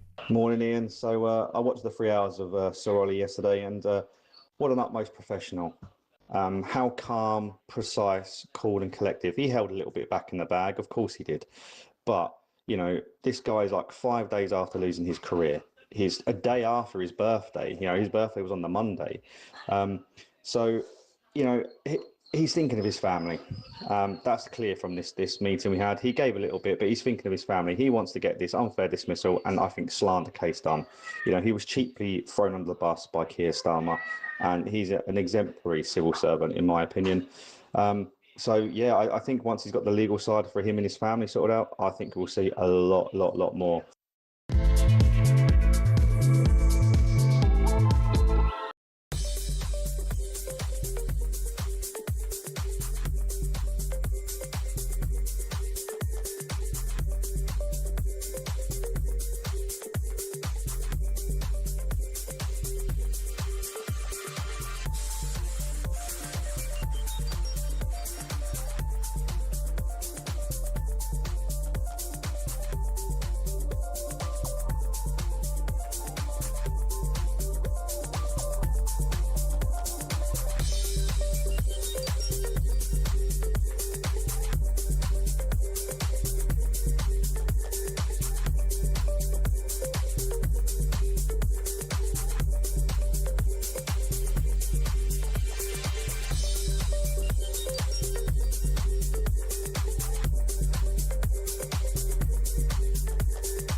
across the UK.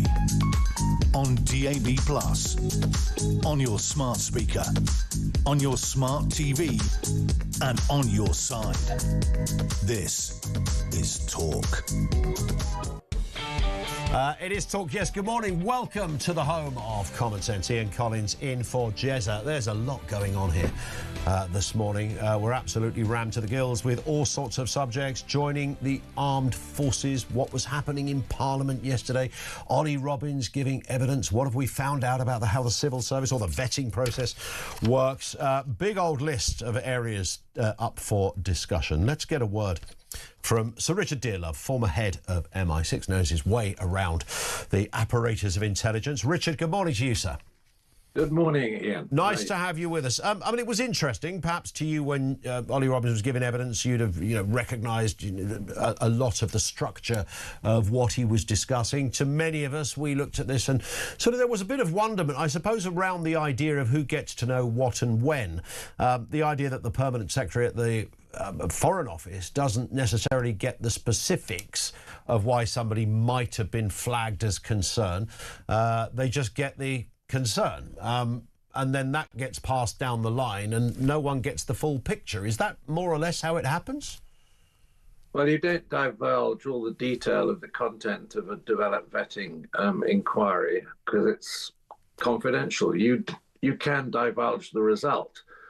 And that's clearly the distinction that has to be made. I mean, Ollie Robbins, I think, was put in a very difficult position. But on the other hand, I think it's wrong to try to compromise over issues of national security once the doubt had been expressed about Mandelson, which was, I think, pretty clear-cut. I think he perhaps should have not, as it were, tried to mitigate that and find a way through the problem. He just should have said, look, he's failed his DV, he can't take up the appointment. OK, that would have caused a crisis with number 10, but maybe that would have been a better outcome for everybody. Yeah. Is this obviously, if an intelligence officer is interviewing people and building a profile on a case they've been asked to look at, obviously it would completely obliterate the system if all of that just became, everybody in the office knew it, they knew about it. The reason we employ good people in these roles and people that you would have worked with, your team, and the diligence of those, it is predicated really on that code of conduct. So we sort of understand that bit. But you might think when it's a particular job, such as an ambassadorial role, where concerns are flagged and there's all sorts of rumours, was it links of China, links... I mean, if, for example, it was discovered that Peter Mandelson played golf with the president of China every other weekend and has done for 6 years, you might think that surely that specific detail would be imparted and the Prime Minister would get to hear about it. Or are you saying that even that wouldn't be flagged? Well, let's say they'll try and avoid divulging the material that leads to the judgment about the guy's suitability. But look, in the case of Peter Mandelson, a lot of this stuff was, I think, pretty publicly known. True. And the problem, I think, is that the appointment of Mandelson was announced without conditions before the DV was carried out. I mean, number 10, if it had been wise, might have said, we're going to appoint him ambassador subject to the outcome of, the investigations that should be carried out in relation to this post. So actually, I mean, if you go back to the start, just the choice of Mandelson was appalling. I mean, I was listening to the inquiry yesterday or in the committee, and then Commons questions later on when it was the debate. And there were people asking about his directorship of this Russian company, Sistema. Well, look, that sort of connection after the invasion of Ukraine is pretty lethal when it comes to giving somebody a DV status. And I gather there were other issues with Chinese companies which his consultancy had been working with. And I mean, all of these are really red flags when it comes to national security. And I don't think you can muck around with that at all. people shouldn't be given the benefit of the doubt. And, you know, but Ollie Robbins was put under huge pressure, we now see, by Number 10. Yeah. Some of the quotes that you have one or two on your website there, you know, it's outrageous what happened. It is incredible. I think the work experience could have worked out that maybe Peter Mandelson shouldn't get the job. I mean, this was as you rightly say, I mean, it wasn't a secret that he was a director of a company that had dealings with nations that perhaps aren't our best friends. You know, we know that that there were other areas of his life that certainly would have thrown up a large range of question marks. It wasn't hard, and it does, as you allude to, Richard, it does beg the question, what was the dire urgency to get this man into the job? And of course, it's a political appointment, isn't it? There's lots of professional diplomats that have never are not political in that sense. Do you think non-political diplomats make better diplomats than political appointments? Because it's happened before. David Cameron famously had, you know, his man then went on to the diplomatic service. I think Ollie Robbins did allude to this, that sometimes you do need to widen the gene pool, and people with vast experience in all sorts of areas can actually be a good thing. Yeah, I think that's, you know, there are occasions when political appointees as ambassadors do a good job, and they have the benefit, let's say, of a personal relationship back to Number 10 with the Prime Minister. And, you know, they can exercise that political sort of inside knowledge, which can be helpful. But I mean, in the United Kingdom's system, I mean, we haven't traditionally had lots of political appointees. The US does it differently, and pretty much every senior American ambassador under any administration is a political appointee. I think the problem that Ollie Robbins had, and he described it very well, was that they were in the process of, let's say, cutting the Foreign Office for reasons of economy and closing down a number of senior jobs.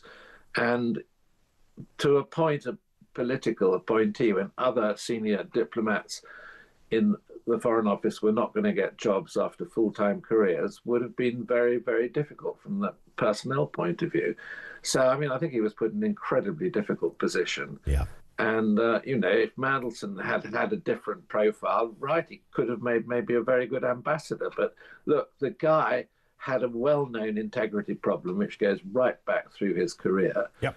And, you know, I said at the time that he was appointed, this is completely unsatisfactory and it will cause a problem. I wonder, though, Richard, whether it was, had the president not been Donald Trump, then maybe it wouldn't have gone through. Do you think there was a bit of a sort of, like, you know, he's a bit of a renegade, so is Trump. You know, they've got they're colourful characters, put it politely. Well, I think and there's a synergy there that will work. Yeah, well, I think, you know, someone in the Labour Party had a great idea. This would be a good wheeze. You know, we want a Trump whisperer, someone who can handle Trump. And, you know, they've turned to New Labour talisman Mandelson, who had you know, I'm not disputing the guy's ability, but there are other aspects to this appointment which are so important from national security point of view that it was always going to be a car crash. Yeah, it was I mean, without sounding like a know-it-all, but, you know, I think you're echoing the same point. I mean, it was always going to end like this in some shape or form. It was just a case of when. Sir Richard, lovely to have you on. Great to see you. Thank you for your time. He is Sir Richard Dearlove, former head of MI6, right at the top of that game. Thank you to him. 0344 499 1000. George in Leicester says, am I the only one who heard a different conversation yesterday from Ollie Robbins? He wouldn't give up any names. What a load of old BS. Name and shame, zero accountability. It's disgusting. Yes, I think he rather thought it's not really his duty, his job in that respect. Today, he wasn't there for that reason. Emily Thornberry wanted the names, much in the same way as a journalist wants the names. He wasn't going to be dragged into that aspect of this. I think that was largely his position, but I hear what George is saying.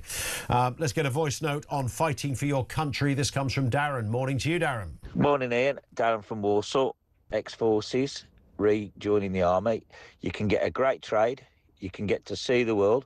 You can get some of the best mates you'll ever have. I'm still in touch with lads I served with 40 years ago.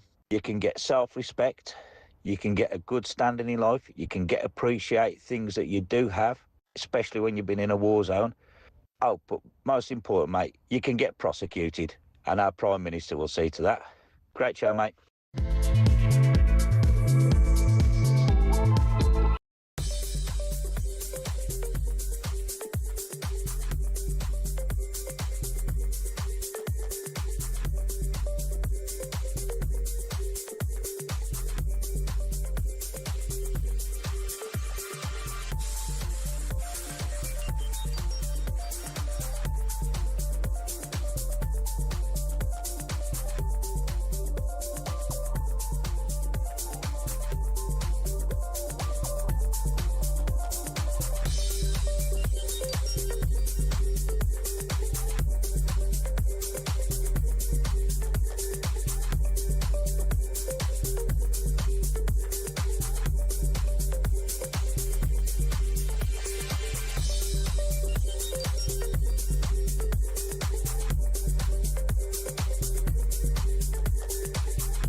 The handover briefing I was getting as I arrived at post was what I felt was a generally dismissive attitude to his vetting clearance. The focus was on getting Mandelson out to Washington quickly. Despite this atmosphere, an atmosphere of pressure, the department completed developed vetting to the normal high standard. Because the vetting process is not there to determine fitness for office or reputational risk, it's there to protect national security.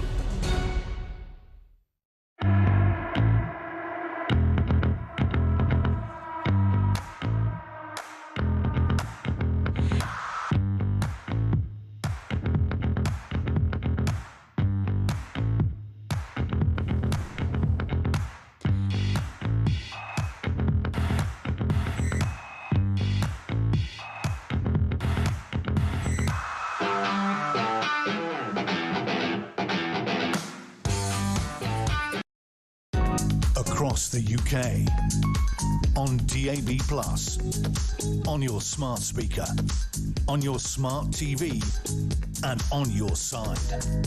This is Talk. It is Talk. Yeah, welcome back. Lots to get through, and also time as well to get in this story, which is extraordinary. This is about kids or people that are born after 2008 will not be able to buy cigarettes ever, whatever, for the rest of their lives. Let's get a quick word on this. Alan Miller, founder of the Together Declaration, is with us. Alan, morning to you. I mean, this is curious. I can't quite work out how this is going to work, but they're hell-bent on bringing it through. Apparently, some other countries have done it. So if you're born after 2008, for the rest of your life, you will never be allowed to buy tobacco products. How does that even function? Well, good morning, Ian. It functions, of course, with digital ID and biometric verification. That is the push for everything. Interestingly, if we see, I mean, there's a lot of things that could be said about actually merging as well, stopping smoking with a ban on vapes, which PHE and lots of the reports have shown that, you know, they actually encouraged people to stop smoking to get onto vapes. Now there's an all-out ban. It's much more to do with prejudice than anything to do with epidemiology or health. But across the board, even the idea that you ban what people might call vices or some people might call sins, that the state knows best, with large claims of what that does to the bottom line and the balance sheet. And the idea that the state that can't deal with all sorts of things like economic growth, protecting borders, education, then has this really great idea, and it's all to do with stopping people doing some of the things that people might have called pleasure in the past. But even if you put that to one side for a second, because those are very important things still in a society that values liberty, this is all part of a push, along with facial recognition and the fact now that's going to be rolled out everywhere without any manifesto or any debate, that digital verification, digital ID will be utilised. It's already been presented as part of the overall package.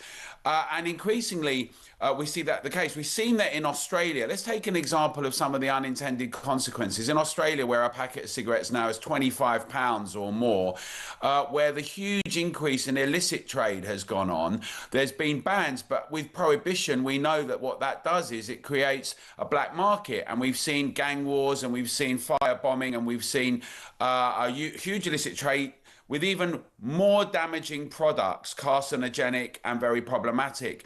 So it's not that it actually resolves the problem either. Prohibition doesn't do that. You know, obviously there's got to be, you know, people can have discussions about health, about choice, about pleasure.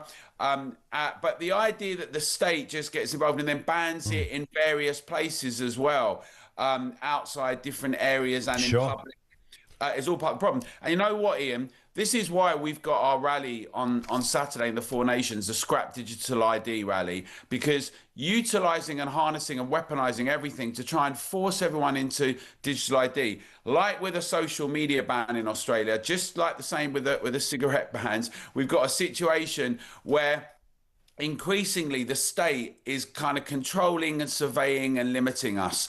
And we're saying that everyone should come out on the street, whether you're in Northern Ireland, Wales, Scotland or England. We'll be at Trafalgar Square at 2 o'clock on Saturday.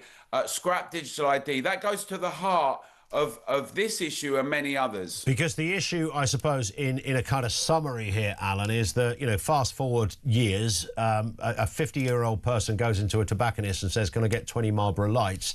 And I was trying to work out, well, how would they know that you were born after 2008? Well, they will, because the minute you walk in there, the camera will have already flagged you. It would have come up on the till. If it didn't come up at that point, when you tried to pay for it, it will say this.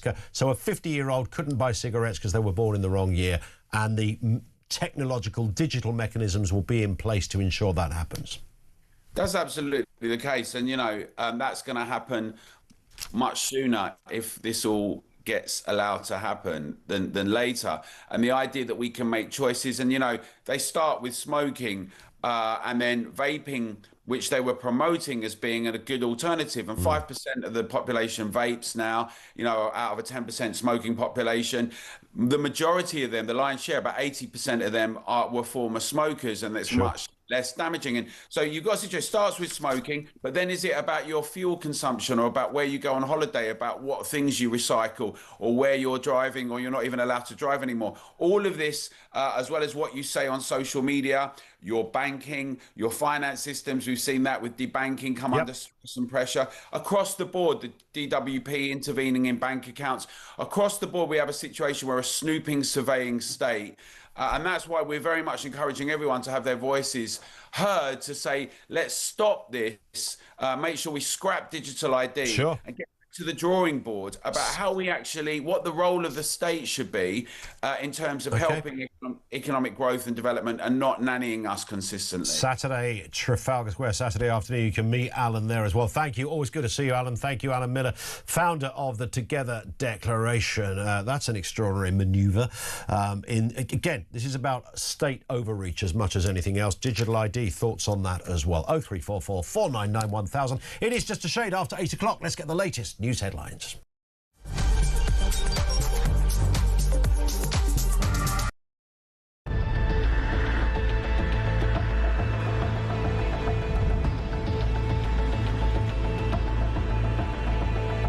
This is a scandal, as you say. If the Prime Minister's knowingly lied, any minister, whether it's the most important one, the Prime Minister, or the most junior minister, lying to the House of Commons is a capital offence and would have to go. And if the officials have lied when they're advising you, they should go. On the 10th of September, the Prime Minister misled Parliament by saying the full due process was followed. If Mandelson failed the security vetting, full due process was not followed. Misleading Parliament is a resigning offence. The Ambassador has repeatedly expressed his deep regret for his association with him. He's right to do so. I have confidence in him, and he's playing an important role in the UK-US relationship. It was clear that the Prime Minister wanted to make this appointment himself and had, therefore, I understand that the FCDO was informed of his decision and acted upon it, and via the Foreign Secretary sought and obtained the King's approval for the appointment. Even the expectation that Ollie Robbins felt quite comfortable, this is what we're being asked to believe. Yes. To hold back this information that he knew that he had that Mandelson had failed the vetting process, and that at no stage that it was necessary to tell the Prime... It's unbelievable. So he either knew and lied on this issue, or he didn't know, and that's just as bad. Can the Prime Minister tell us, did the official security vetting he received mention Mandelson's ongoing relationship with the paedophile Jeffrey Epstein? So clear. Prime Minister. Yes, it did. The Prime Minister, in a big speech in Hastings, said very clearly that Mandelson had passed. He said in the House of Commons that the vetting had revealed an ongoing relationship with Jeffrey Epstein, but not the extent of it. So you've got the Prime Minister publicly saying that the vetting had been done and that he knew about it, and now claiming he didn't know about it, he didn't know there'd been a rejection. I think anybody who has been following the news over the past few months would have been surprised if Peter Mandelson had passed his vetting. The Prime Minister decided to appoint Peter Mandelson. The Prime Minister accepted that the process was going to be sped up.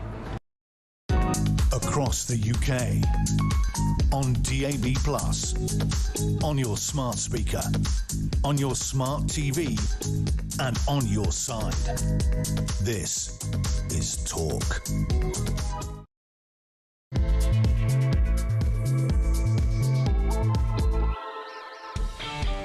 And good morning, welcome back. Home of Common Sense. It's Ian Collins in for Jezza.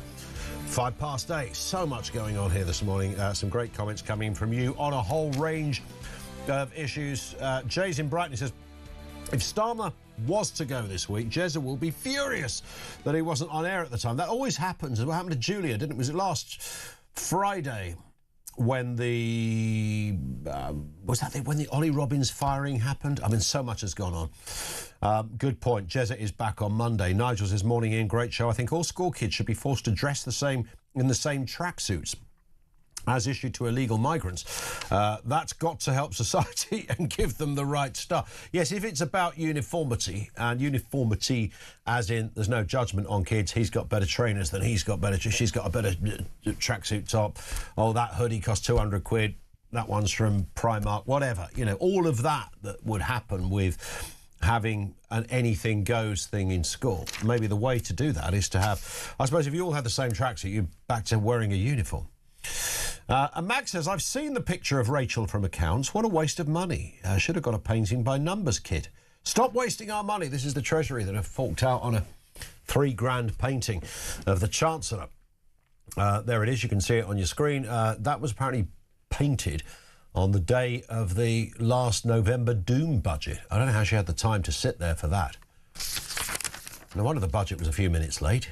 She was having a picture painted.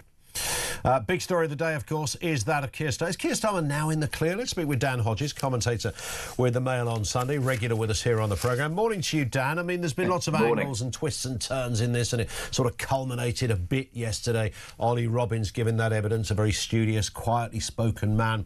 I thought he did exactly what he should be doing, and some wanted him to go further. Thornbury wanted names. He wasn't going down that particular route. What did we learn from it yesterday, and does it leave Keir Starmer in the clear? Well, no, it certainly doesn't leave Keir Starmer in the clear. What we learnt, there were a number of quite incredible revelations in Robbins' evidence. For me, the most damning, and I think this is what we will see Kemi Badenoch focusing on today. Obviously, for the past week, we had been told about Keir Starmer's frothing, seething fury at not being told that Peter Mandelson had failed his developed vetting. Yeah. And Starmer said publicly, he said in the House of Commons, that had he known Peter Mandelson had failed his developed vetting, that this was of such major significance that he would not have appointed him in the first place, and he would have cancelled his appointment. What we learned from Robbins yesterday was that far from placing such importance on the developed vetting process, Downing Street was not only attempting to pressure officials to simply clear Peter Mandelson regardless what the developed vetting process found, they didn't actually want a developed vetting process at all. It was confirmed yesterday by Downing Street after Robbins' evidence that there were discussions between the Cabinet Office and Downing Street and the Foreign Office about whether Peter Mandelson could simply be packed off to Washington without having a vetting process because he was a peer of the realm and had previously been a Privy Councillor. Now, the fact that he'd been sacked twice over allegations of lying as a minister, they didn't seem to take into account. So, as I've said right from the beginning of this process ad nauseum, Keir Starmer stood up in the House of Commons last September and said, in relation to Peter Mandelson's appointment, all due process had been followed, as it was with all ambassadors. And that statement to the House of Commons was a lie. And at the time Keir Starmer delivered it, he knew it was a lie. When you say all procedures were followed, so which bit wasn't followed that has resulted in Keir Starmer being accused of lying? The bit that wasn't followed. I mean, there were so many aspects of it, but the bit that wasn't followed that we found out from Robbins yesterday is, and as he made clear, due process. In relation to developed vetting, developed vetting is supposed to be an independent process. It's supposed to be a process which is conducted by security professionals to judge whether or not the person in question can be given access to our most sensitive secrets. And in relation to Peter Mandelson, they were the most sensitive secrets of all. As Washington ambassador, not just our secrets here in the UK, but secrets shared with us by our intelligence partners in the United States. And what we now know is from Robbins' evidence is Downing Street and the Cabinet Office attempted to interfere in that process so that, as I said, developed vetting didn't happen at all. But when the Foreign Office pushed back and said, look, we've got to have a vetting process, Downing Street, as that was going on, continued to pressure the Foreign Office on a daily basis to try and get Peter Mandelson appointed, regardless of what the developed vetting process said. The other crucial thing is, obviously, and this is something that the Prime Minister was aware of, at the very start of the appointment of Peter Mandelson, Simon Case, the then Permanent Secretary, wrote Keir Starmer a letter which specifically said, do not appoint this man. The process that you should now follow, Prime Minister, is give me the name of your appointment, and then we will set in place a process to ensure the appropriate due diligence and the appropriate security clearances can be in place at the point that you appoint him. Keir Starmer completely ignored that, completely rode roughshod over that, and decided to announce Mandelson's appointment. And he can't sort of say, oh, well, it wasn't me, it was... Oh, he does say this. We know I wasn't told.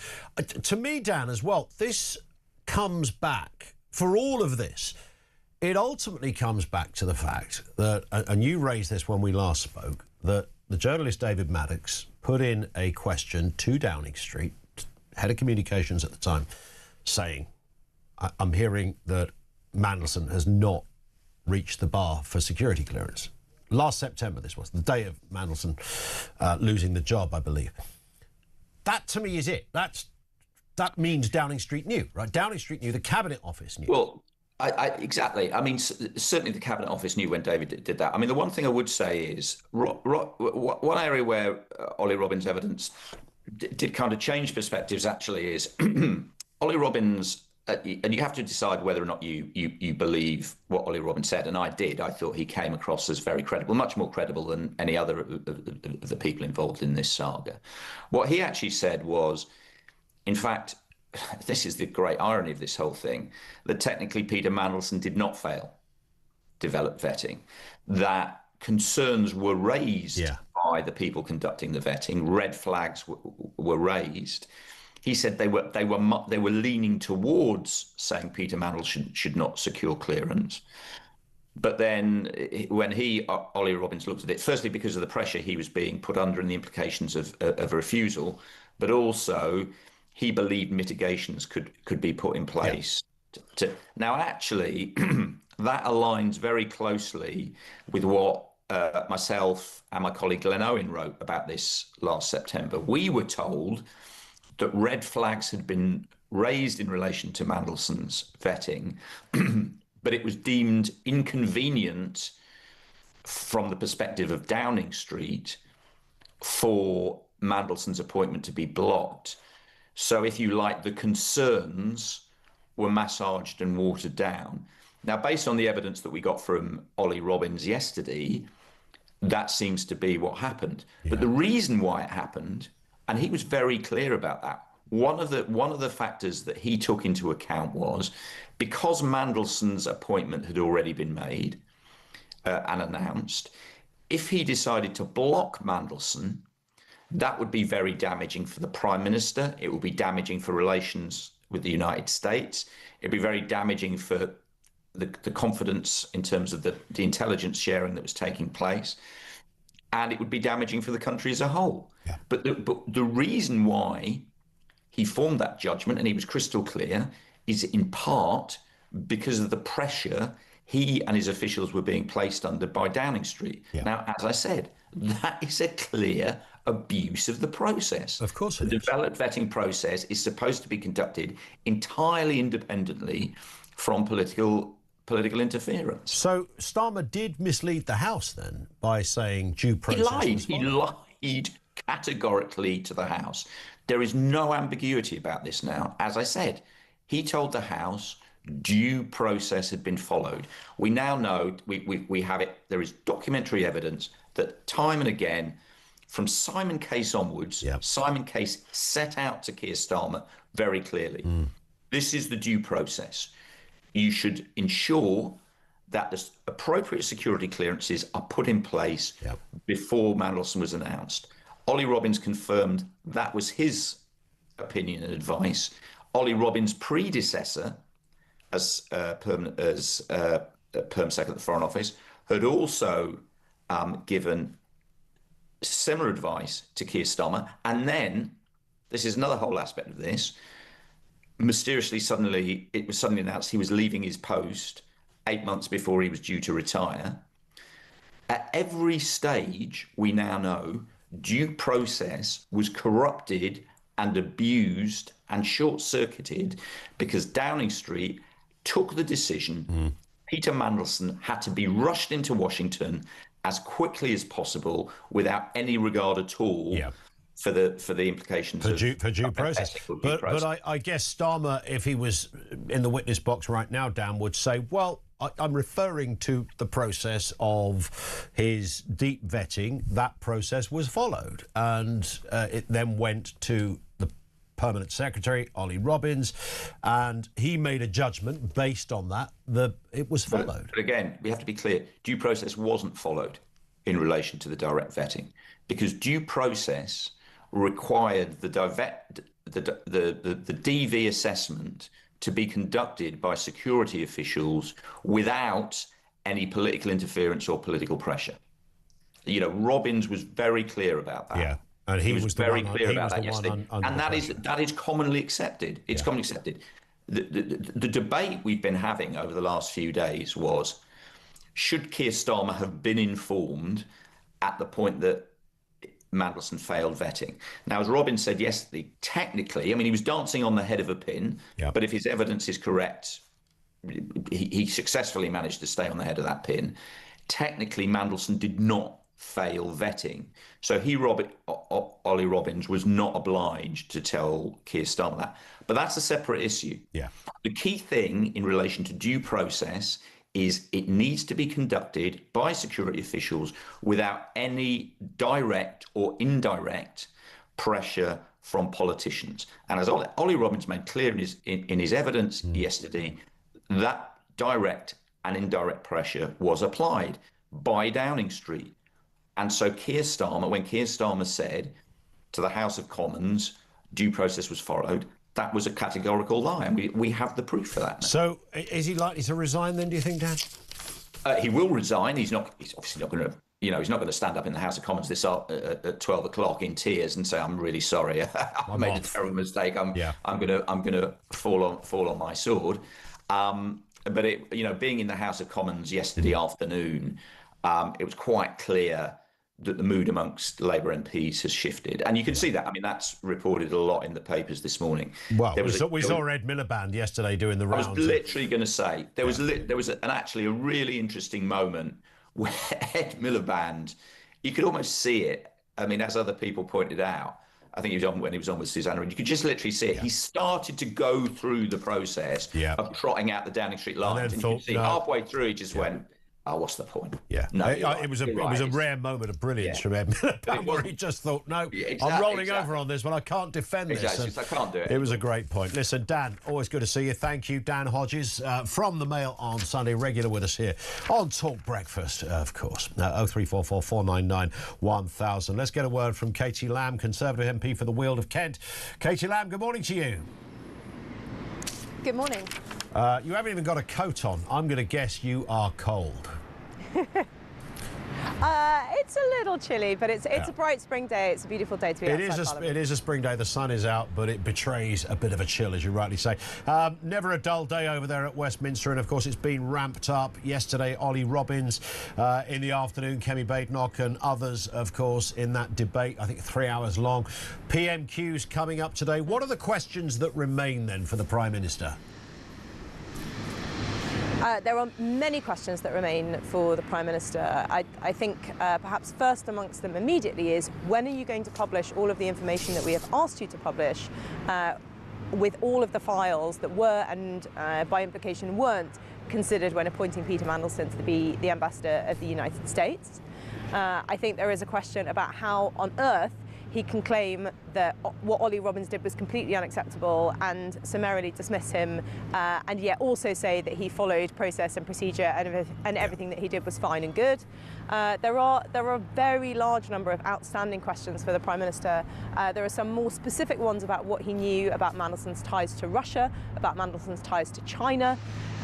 We have, I'm afraid, many outstanding questions, and I'm looking forward to seeing Kemi ask some of them today. Yeah, indeed. I mean, it looks as if Ollie Robbins has got the most high-profile case for unfair dismissal that's ever been seen in employment law. But we'll watch that one with interest and see how it pans out. On the specific issues of Mandelson, the question we keep coming back to, Katie, this morning here on Talk Breakfast is really simple. What was this dire need to get Mandelson into that job? Why so desperate? The work experience could have worked out that perhaps this wasn't the right man for the job. Yeah. I mean, we know about the Epstein stuff. That was on public record. Years ago, he was staying at the man's flat while he was Deputy Prime Minister and Epstein was in jail. So there's that. But also, we've known about Mandelson's business life, a lobbyist. We know who he breaks bread with, whether it's the Russians or the Chinese. That's a matter of public record. If anybody was not suitable for that job, it was Peter Mandelson. It has been from the very beginning risible, the idea that the Prime Minister didn't know that this was an unsuitable appointment. I think the first time Peter Mandelson was sacked from the Cabinet, I was 7 years old. Could have called my mum and she would have told him that this was a terrible idea. The idea that this was something that the Prime Minister didn't know, information that he didn't have. There are lots of conversations to be had about what he did know, about the information that he did have, but he could have Googled him. I mean, it's ridiculous. Yeah, well, right. I mean, it's a Google search away.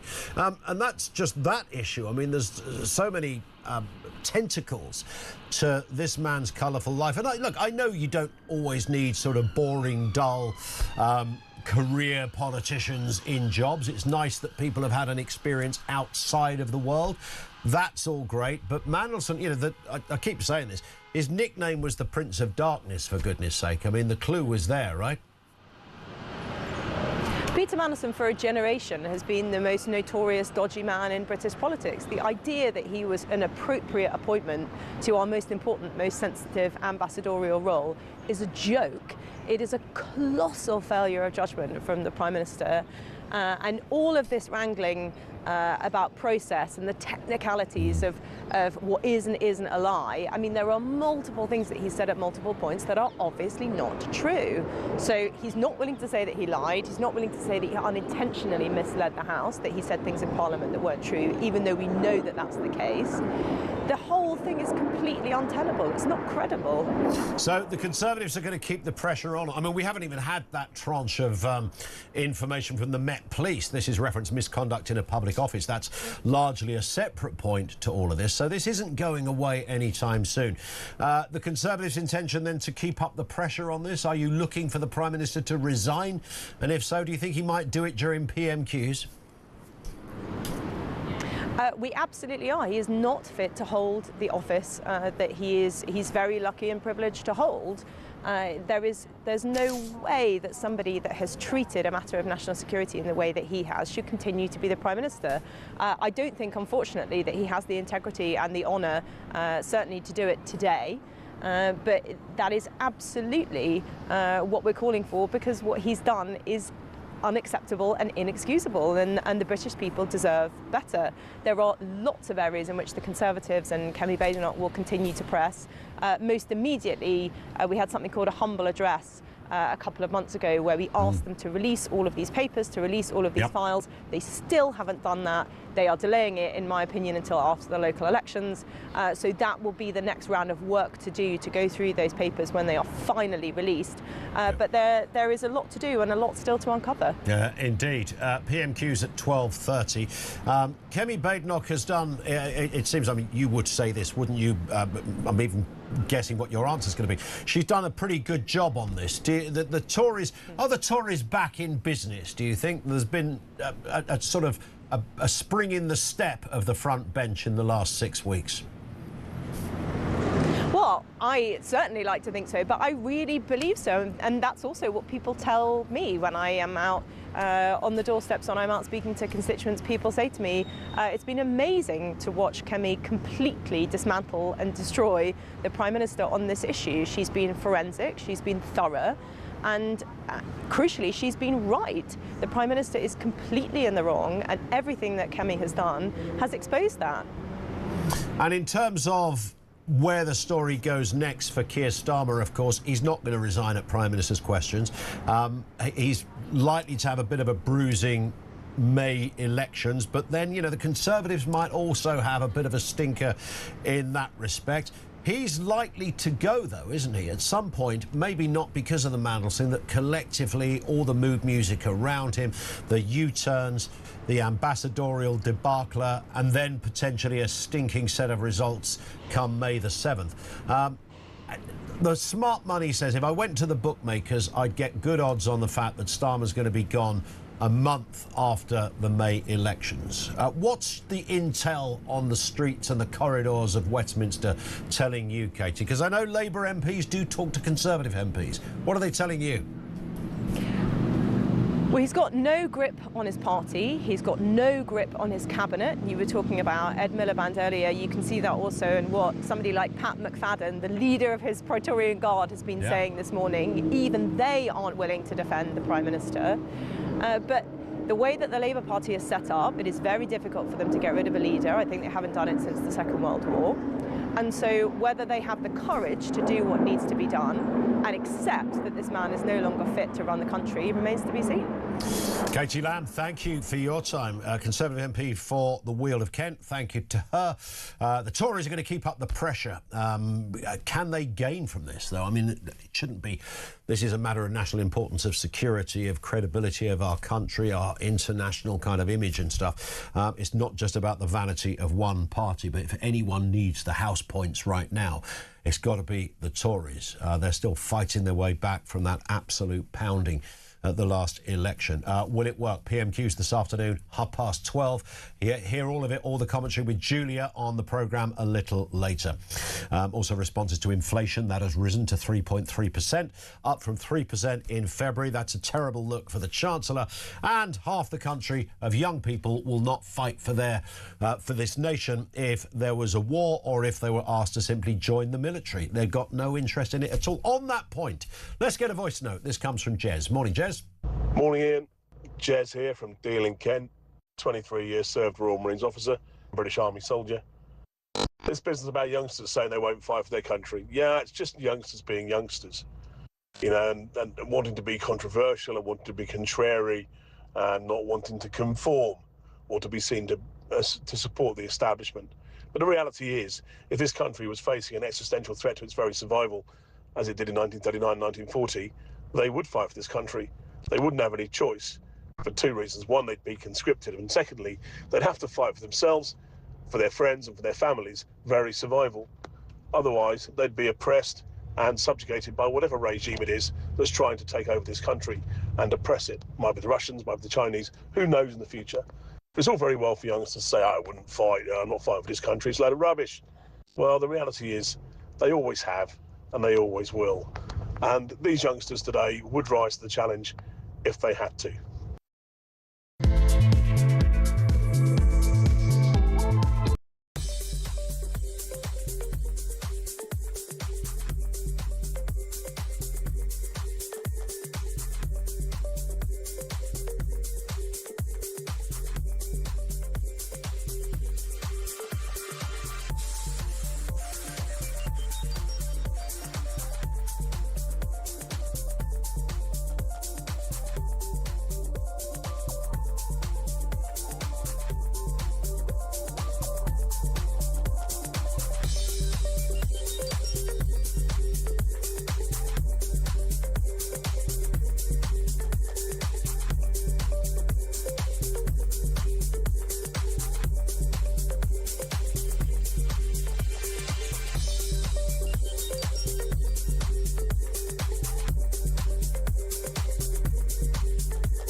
I hope I wouldn't have used that. Well, certainly I don't remember trying to get any job for my mates.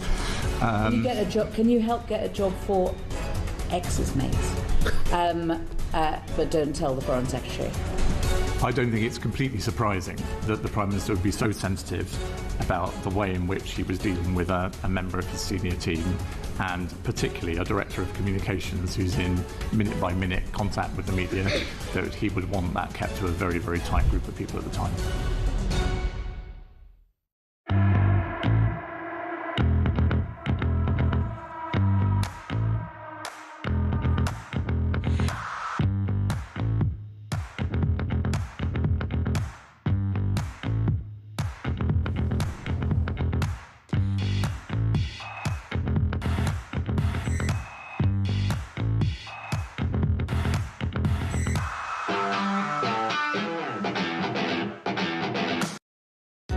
Across the UK, on DAB+, on your smart speaker, on your smart TV, and on your side.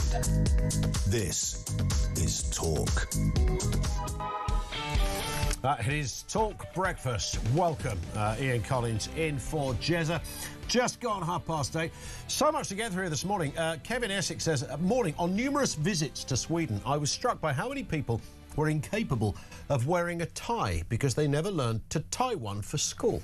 I once had to tie a tie for a Swedish pensioner who was going to a funeral. Was that just a random bloke in the street where, excuse me, mate, in Swedish, you couldn't do this tie for me? I only, you know, the whole kind of Windsor knot thing, and is it a double Windsor or a single one of the... I'm still not good at that. I've got the standard school way of doing a tie, which I know is not the correct way of doing a tie.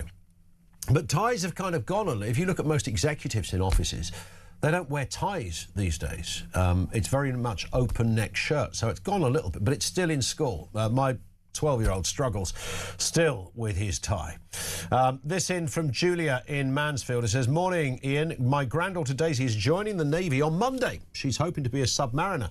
She's the grand old age of 17 years and 3 months. We're all so proud of her, especially her dad, who served over 20 years in the RAF. Did he not, itch a little bit when she said, I'm going naval and not RAF?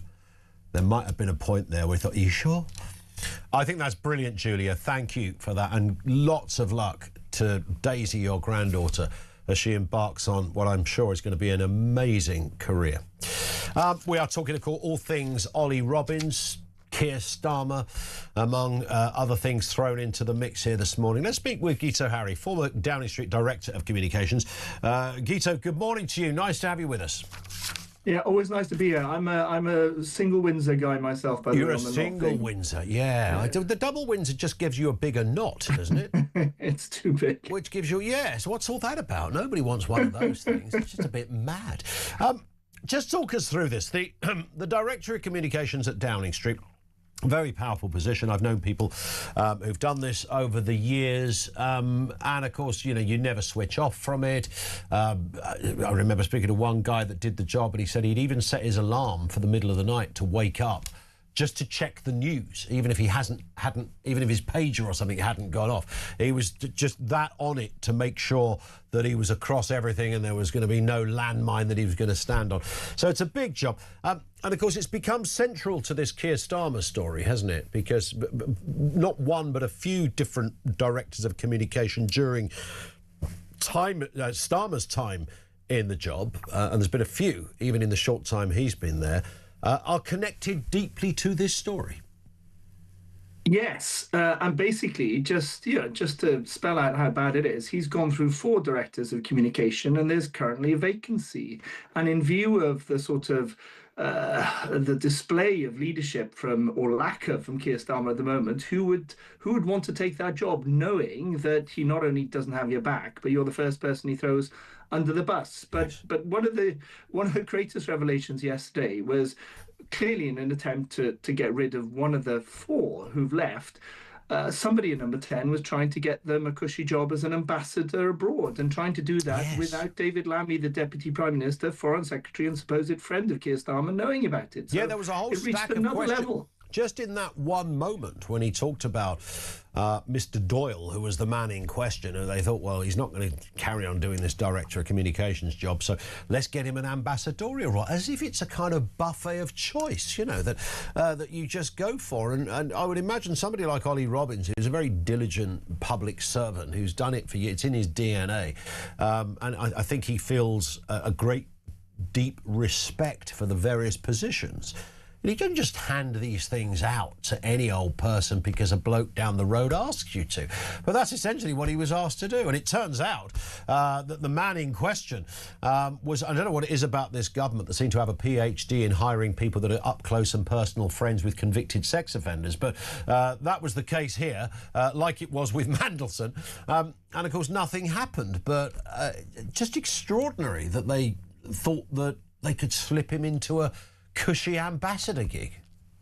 Yeah, and you're right. Matthew Doyle, pleaded the cause of a man who was convicted for downloading child porn. Yep. And, has lost the Labour whip in the House of Lords because of that. As a result, but he got into the House of Lords, so you can see that. That was one way of looking after him. The other was to try and get him an ambassador job abroad, though he claims he never really wanted that. But it's all sort of, it's not a great picture of how government is run. I don't think, by the way, Ollie Robbins is kind of blameless here, because I understood from my time as a director of comms in number 10 that there was a clear traffic light system to a vetting form. You were green if you were a saint, you were red if you got turned down, and most people are orange in that they're not perfect. They've lived a little. Ideally, anyone who gets a senior job in number 10 will have lived a little, but it's a manageable risk.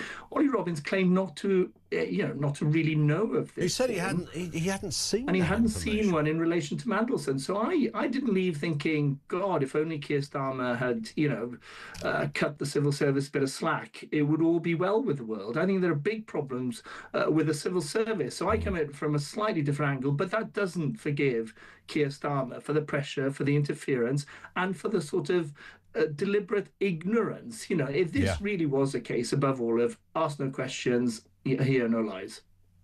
Indeed, and I think I tend to agree with the spirit of what you say there, Guito, in the sense that what I thought came out of Ollie Robbins' evidence yesterday was it sort of exposed some clear fairly deep and troubling mechanisms within how the department works. Because if that is how it works, as he explained it, that nobody ever gets to really know as it passes through the stages, each person knows a bit less than the previous person, or nothing at all. So you never really get to know the reasons. You just get to know, oh, well, we did flag him on something. What did you flag him? Or we can't tell you what it was. Well, I'm sorry, if you're out playing golf with the president of China every 3 days, I think we need to specifically know that detail. Nonetheless, that's how we're told it was. Let me ask you this, though, Gideon, from a Directory of Communications point of view, going back to September, when the world of journalism knew that there was this issue with the traffic light system, if that's what we want to call it. We know that David Maddox, the independent journalist, put a call in, I think it was a text, over there to Tim Allen, who was the job that you did back then, said, Tim, I've been told by 2 sources now that Mandelson, in fact, did not clear vetting with MI6. The problem was China, not Epstein. Is there any comment on this? And he wrote back and said, vetting done in the normal way. Now, had you received that message from a senior journalist when you were there in Downing Street, would you not have either gone, one of 2 things, you've gone, oh, they've heard, because we already know, or, wow, if a senior journalist is telling me this, there's something in it. I'm going to call a meeting. I'm certainly going to be telling the Prime Minister. I'm going to elevate this, that's the word, to whatever level. I wouldn't just send a message back and leave it done with. My point being is that Downing Street, at that point, if not before, knew something wasn't right. Yeah, and you kind of guessed it. You know, I've spent most of my life as a journalist, so you've got the instincts of a journalist. And big hand to David for, asking a very, very pertinent question then and being fobbed off. I don't think Tim Allen ever worked in journalism, but my natural journalistic curiosity, not to mention what you should do as a public servant in Number 10, I'd have thought, well, is there anything in this? And I'd have asked the Foreign Office. And at the very least, there are some things you cannot say, but if you cannot say them, you explain that you cannot say them, and gone back to David in the Independent and said, I'm sorry, we can't discuss things like this, which would have left it hanging, which would have, rung alarm bells. Would you have told the Prime Minister? Well, I'd have tried to get to the bottom of it, and then, if it was clear that there was a bit of an issue here, because you could see in an instant, if that was the case, that he didn't clear vetting, but he was appointed, this was a massive potential explosion, then I would have, yes. It's a big, I used to sit down every morning with the Prime Minister, and you say, of course, there's something we should check out. Yeah, absolutely. And of course, you don't, the Prime Minister, if you had a conversation with the Prime Minister about every question you get from a journalist, you'd be forever sitting on, opposite the Prime Minister, because it would be non-stop. So I get that, you don't trouble the PM with every single sinew and every question that comes forward, but something of this magnitude, and we know from the Robbins evidence yesterday that the desire and the pressure on the Foreign Office to get this guy through because they wanted their man in Washington was absolutely huge. So this would have jumped out. And it would have also jumped out as well, just to add to this, that David Maddox had that story. He got that story from someone.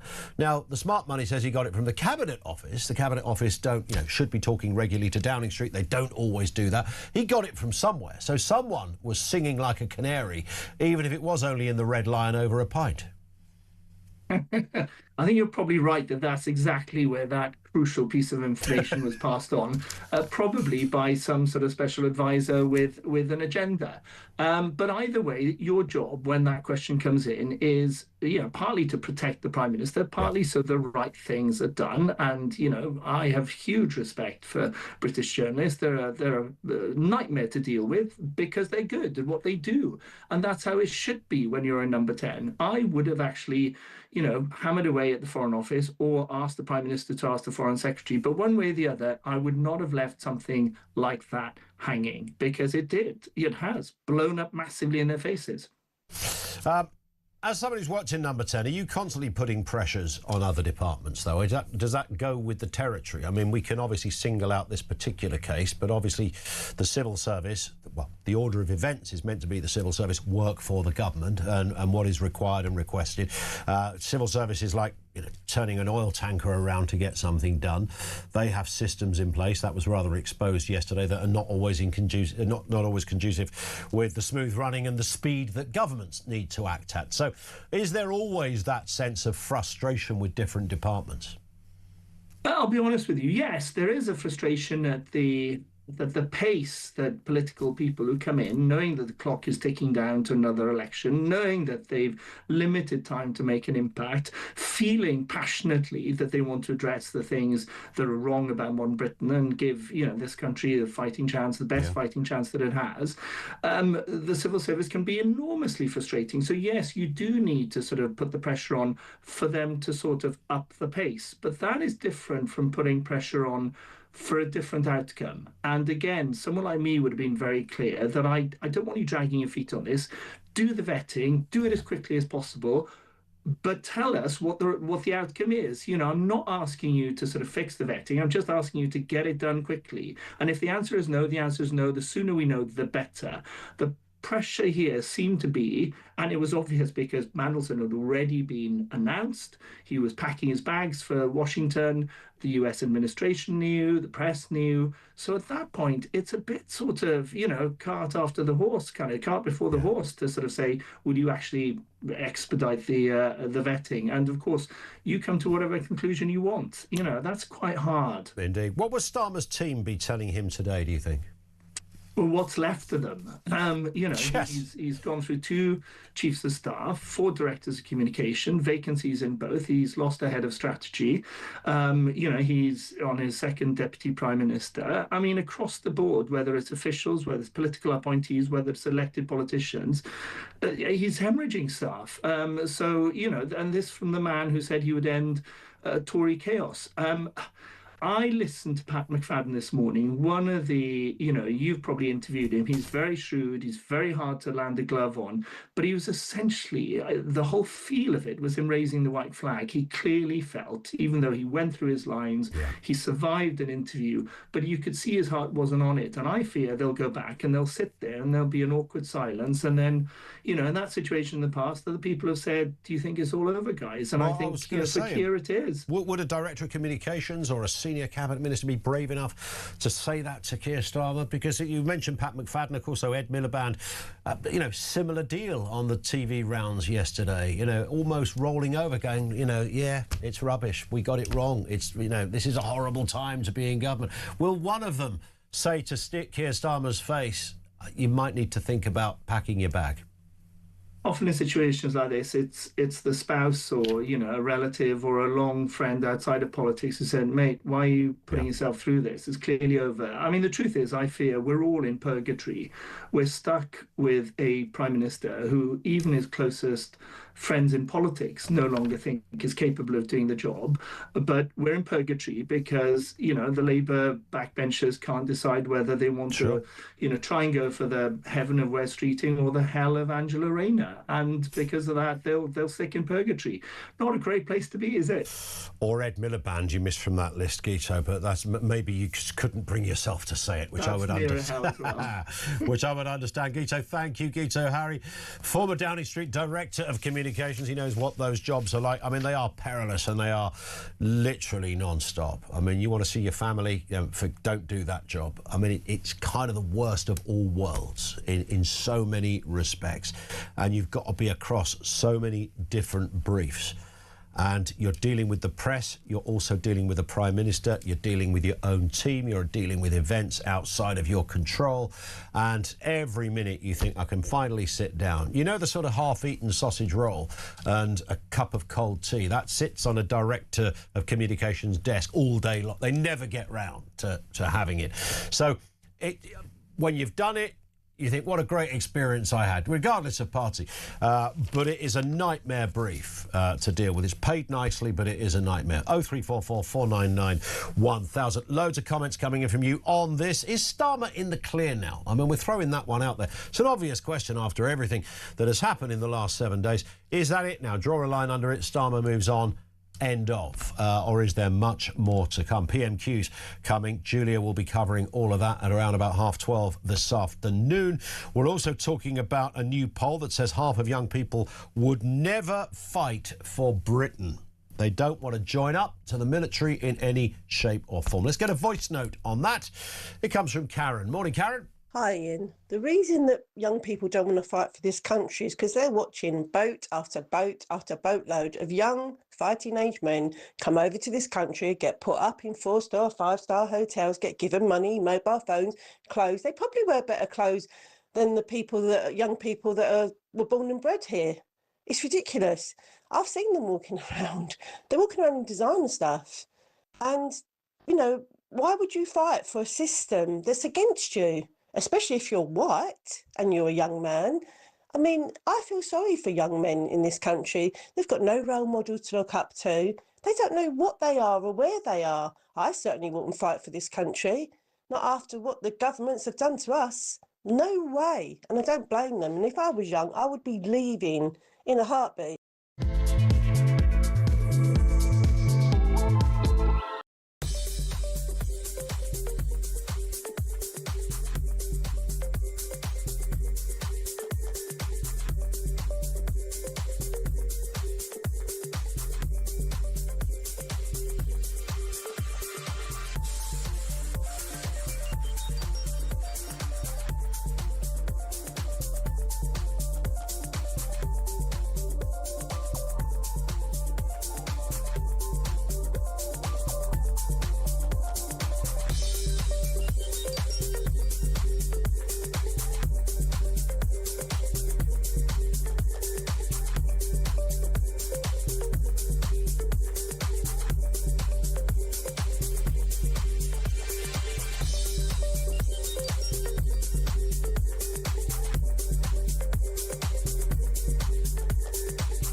Across the UK, on DAB+, on your smart speaker, on your smart TV, and on your side. This is Talk. Welcome back, the home of common sense. It is Talk. Good morning. The news agenda absolutely crammed here. We're bringing you all the salient headlines of everything. Of course, crucially, as always, taking your calls and comments on the way as well. Let's get to work with Dominic Grieve, former Conservative MP, former Attorney General too. Dominic Grieve, good morning to you. Good morning. Do you miss the deep end of politics at times like this? I mean, it's all happening over at your old workplace, to coin a phrase. Not sure I do, really. I miss being involved in politics at one level, but on the other hand, you look at what's going on, and I confess I do rather look onto it, and I think, well, what would I be doing any good if I were there? And things are not very good at the moment, and they could be much better. Yes. So it's rather frustrating to watch from the outside. I mean, you know what it's like to be at the centre of a storm, and I'm thinking Brexit, of course. You were very central to that, very much against what had happened back in 2016, and we're a democracy, that's fine. So my point is, rows come and go. They differ in size, they differ in significance. What's happening with Labour at the moment is very serious, though. I think we can certainly file it under a very serious problem. Labour MPs talking about a toxic culture, cracks starting to appear. Cabinet ministers going out, sort of not really defending the party line in the way they might have done a week ago. Are you sensing that? Yes, that is how it comes across. And of course, it's worth bearing in mind that it's all a piece of theatre in one way, because the country's got lots of underlying problems, and none of this actually addresses those underlying problems at all. Although it's right to say that getting how government works right is a very important part of starting to solve the underlying economic and other social problems that this country faces. But it is in some ways a distraction, which is why it's so frustrating to watch, because people are blaming each other. The Prime Minister says that he wasn't told something. The Permanent Secretary explains why it was that, in his view, the whole system by which appointments are made for ambassadors was not being followed properly, and why he took his steps. And this is very depressing to see, because one would like to think that in a mature democracy like the United Kingdom, even if governments don't always get some of the strategic decisions right, they are operating within a system which is working fairly smoothly because it's been tried and tested, which it has. But in fact, it isn't. And there are some lessons, I think, to be learnt from all this, which are quite significant ones. But whether government actually bothers to, I have no idea whether that will happen or not. Yeah, it was interesting. We got a bit of a glimpse yesterday about that sort of always precarious relationship between the civil service and government over the Peter Mandelson affair, the pressure that Ollie Robbins said was upon him and his department when this whole Mandelson thing was going through. Let's just have a little listen, Dominic, to what happened yesterday when one MP posed that very scenario, that very point to Mr Robbins. McSweeney, the Chief of Staff, rang Sir Philip and said, in terms stronger than those that I can use before the watershed. I think you should. Well, I'll just say that it was just to prove it with terms stronger than that. Just prove it.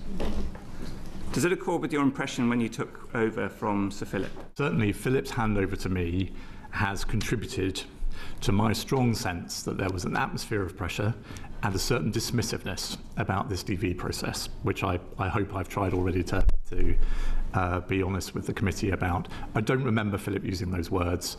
Also, I'm proud to say Philip's probably not the sort of person who would report them verbatim. Well, there we are, Dominic. I mean, we heard it there. We know that, you know, if Thornbury can drop the F-bomb, she will, but that's a separate story. In terms of what was happening there, Number 10 putting pressure on this particular appointment. Of course, Number 10, governments do have to chase up the civil service. That's the cat and mouse game that is that relationship.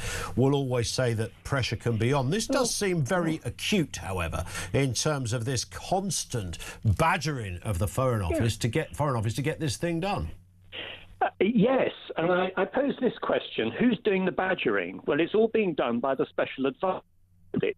Not by the ministers. And I think this highlights to me, I think, a disaster that has come across our system of government. Since Tony Blair came in 1997, the role of special advisors has grown enormously. They are, in a sense, a sort of parallel politicised civil service. And they are actually coming between the relationship between the civil servants and the ministers. And it leads to a complete breakdown in trust. And I also think it leads to the civil servants saying, well, you know, I've done my bit here, it's over to them. And you sense that very slightly with Ollie Robbins's remarks that he felt there was nothing more he could do about this appointment because, in a sense, it had been taken out of his hands and that of the Foreign Office. It had been determined at a political level. And so we shouldn't then be surprised that ministers find that the relationship with their civil servants is not working properly, because they are the very people who have created the conditions where this relationship breakdown takes place. And over and over again, this comes back to the special advisors. And let's face it, this government has a real special advisor problem. The special advisors leak all the time. And I've seen it for my last 12 months with work which I did as a volunteer for government. The work which was being done confidentially for the department for which I was working was leaked the moment it got into the hands of the Number 10 special advisors. And this is happening over and over again. And then they're end up with dysfunctional government. Clearly hiring the wrong people, maybe. Dominic, thank you for your time, sir. Have a great day. Dominic Grieve, former Tory MP and former Attorney General, with us on the programme. Loads of stuff still to come in the next section. Do not be going anywhere. It's a busy last hour. 0344 499 1000. One of the other stories this morning was about the condom shortage as a direct result of the Iran war. Let's get a voice note on that very point from Mark. Morning, Mark. Morning, mate. Mark, Bridge North, on the way to work on a sunny Wednesday. Only a quick one, mate, on the condom shortage. You know what? It's going to be bloody hard for some people.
position taken from the Cabinet Office was that there was no need to vet Mandelson. He was a member of the House of Lords, he was a Privy Councillor.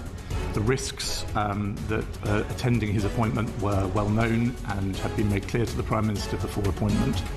Now, in the end, the FCDO insisted and put its foot down. I understand my predecessor had to be very firm in person. But that was a live debate at the point of announcement, and I think it's important to make that clear. Across the UK, on DAB+, on your smart speaker, on your smart TV, and on your side. This is Talk.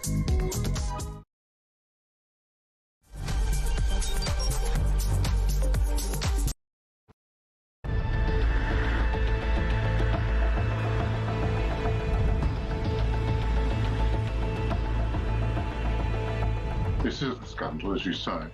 If the Prime Minister's knowingly lied, any minister, whether it's the most important one, the Prime Minister, or the most junior minister, lying to the House of Commons is a capital offence and would have to go. And if the officials have lied when they're advising you, they should go. On the 10th of September, the Prime Minister misled Parliament by saying the full due process was followed.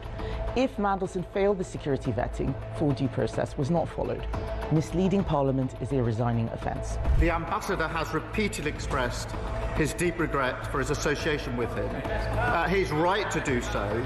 I have confidence in him, and he's playing an important role in the UK-US relationship. It was clear that the Prime Minister wanted to make this appointment himself and had, therefore, I understand that the FCDO was informed of his decision and acted upon it, and via the Foreign Secretary sought and obtained the King's approval for the appointment. Even the expectation that Ollie Robbins felt quite comfortable, this is what we're being asked to believe. Yes. To hold back this information that he knew that he had that Mandelson had failed the vetting process, and that at no stage that it was necessary to tell the Prime Minister. It's unbelievable. So he either knew and lied on this issue, or he didn't know, and that's just as bad. Can the Prime Minister tell us, did the official security vetting he received mention Mandelson's ongoing relationship with the paedophile Jeffrey Epstein? So clear. Prime Minister. Yes, it did. The Prime Minister, in a big speech in Hastings, said very clearly that Mandelson had passed. He said in the House of Commons that the vetting had revealed an ongoing relationship with Jeffrey Epstein, but not the extent of it. So you've got the Prime Minister publicly saying that the vetting had been done and that he knew about it, and now claiming he didn't know about it, he didn't know there'd been a rejection. I think anybody who has been following the news over the past few months would have been surprised if Peter Mandelson had passed his vetting. The Prime Minister decided to appoint Peter Mandelson. The Prime Minister accepted that the process was going to be sped up. Across the UK, on DAB+, on your smart speaker, on your smart TV, and on your side. This is Talk.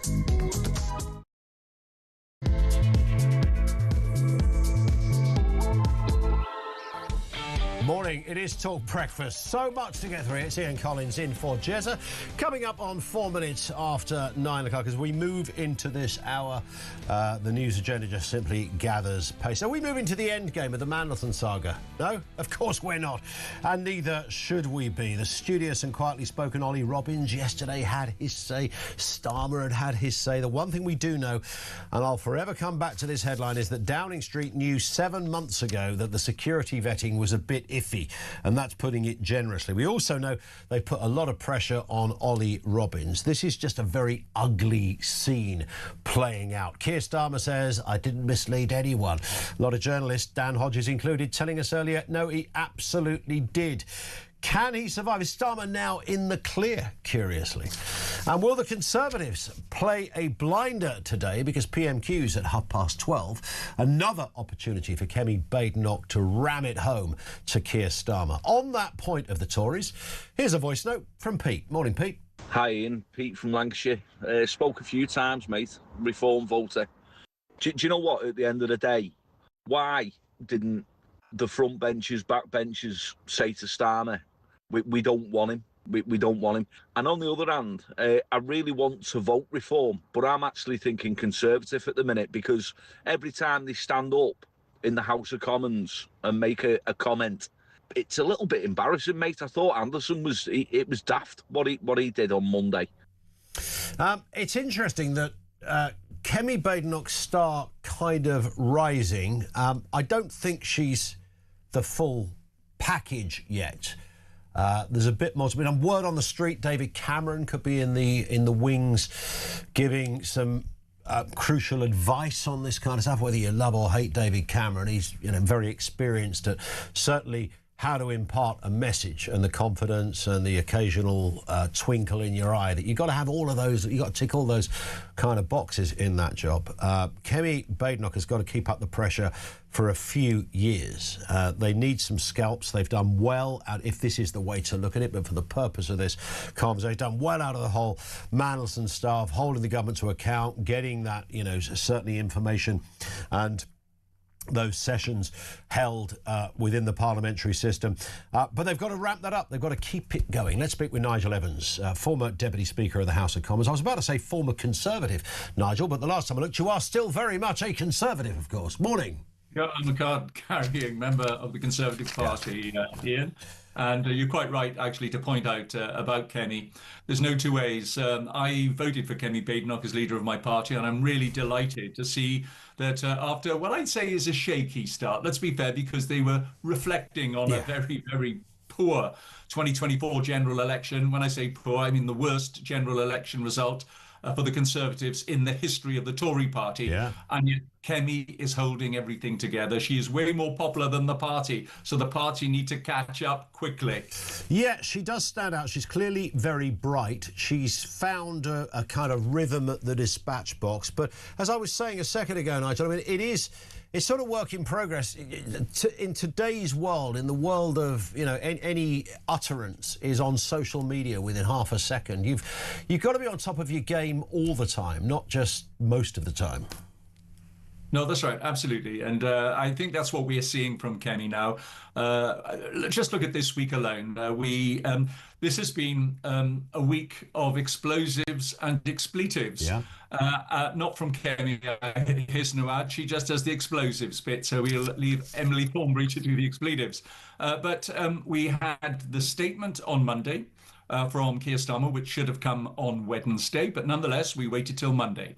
And Kemi performed incredibly well then. Then she put in on Monday for an emergency debate. It's called an SO24, and it's the decision of the Speaker whether to hear it. He decided to hear it, and it was granted. And then that took place yesterday at just after when Ollie Robbins was giving his incredible evidence to the Foreign Affairs Select Committee. And then today, of course, we've got Prime Minister's questions as well, where we know absolutely that Kemi is going to ram home all the unanswered questions, or questions that have been raised from yesterday's incredible Ollie Robbins evidence session to the Foreign Affairs Select Committee. Has she got to come up with a new angle, or is that a waste of time? Do you just compound and keep ramming home the big headlines on these things? Well, I just think there are too many new angles, to be honest. And as long as she keeps pressing at it, I mean, my own view is that Keir Starmer is a political corpse. He is already politically gone. Nobody within the cabinet seems to be brave enough to tell him. Maybe they have to wait until the stench becomes so bad before somebody taps him on the shoulder. At least in the Tory party, we have a way of doing it with the 1922 committee. Yeah. But clearly the Labour Party, a little bit sort of backward in all of this. For me, Ian, it all goes back to the revelation that Sir Simon Case, the Cabinet Secretary, said to Keir Starmer early doors, before any announcement was made. He said, listen, if you're going to make a political appointment to the ambassador to the United States of America, let me know the name. We'll start the vetting process so that you get to know if there's any conflicts of interest, we can sort them all out. Instead of which, he decided, and that was on the 11th of November, 2024. Yep. Now, either Starmer ignored it or rejected the advice, because we know that on the 20th of December, the announcement was made.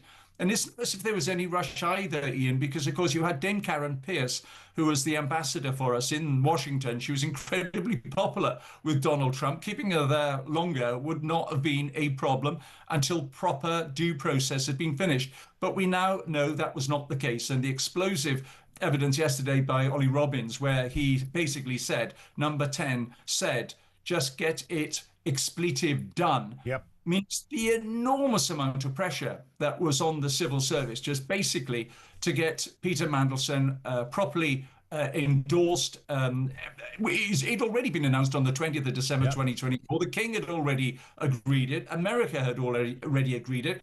We now know that he was in receipt of security information, of national security stuff, which was on a case-by-case basis. And then all of a sudden, on I think it was the 28th of January 2025, when effectively he did not pass vetting. And what we got to know yesterday is that Ollie Robbins did not see that recommendation. He was just told that they were leaning against him, but the reality was they did go against him.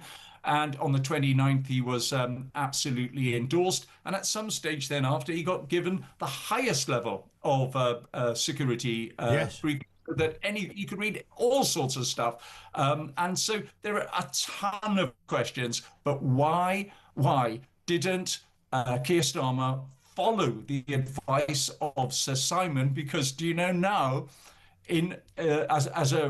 basically as a reaction to what's gone on, Keir Starmer has said, we've changed the rules. He told us on Monday, we've changed the rules. Do you know, Ian, they've changed the rules back to what Sir Simon had advised him. If only he'd followed that advice. We got an interview yesterday from Ollie Robbins, who said if only the Prime Minister had basically listened to what everybody was saying. And we now know, subsequently, that, and this is as a result of the Epstein files, and that's, of course, another facet to this whole story that's yet to be fully come out, because we await what the police conclude. But we know that Mandelson can sing like a canary to an outsider, even when he's in a sensitive position, because we've seen those email exchanges between him and Epstein when Mandelson was the business secretary, de facto deputy prime minister.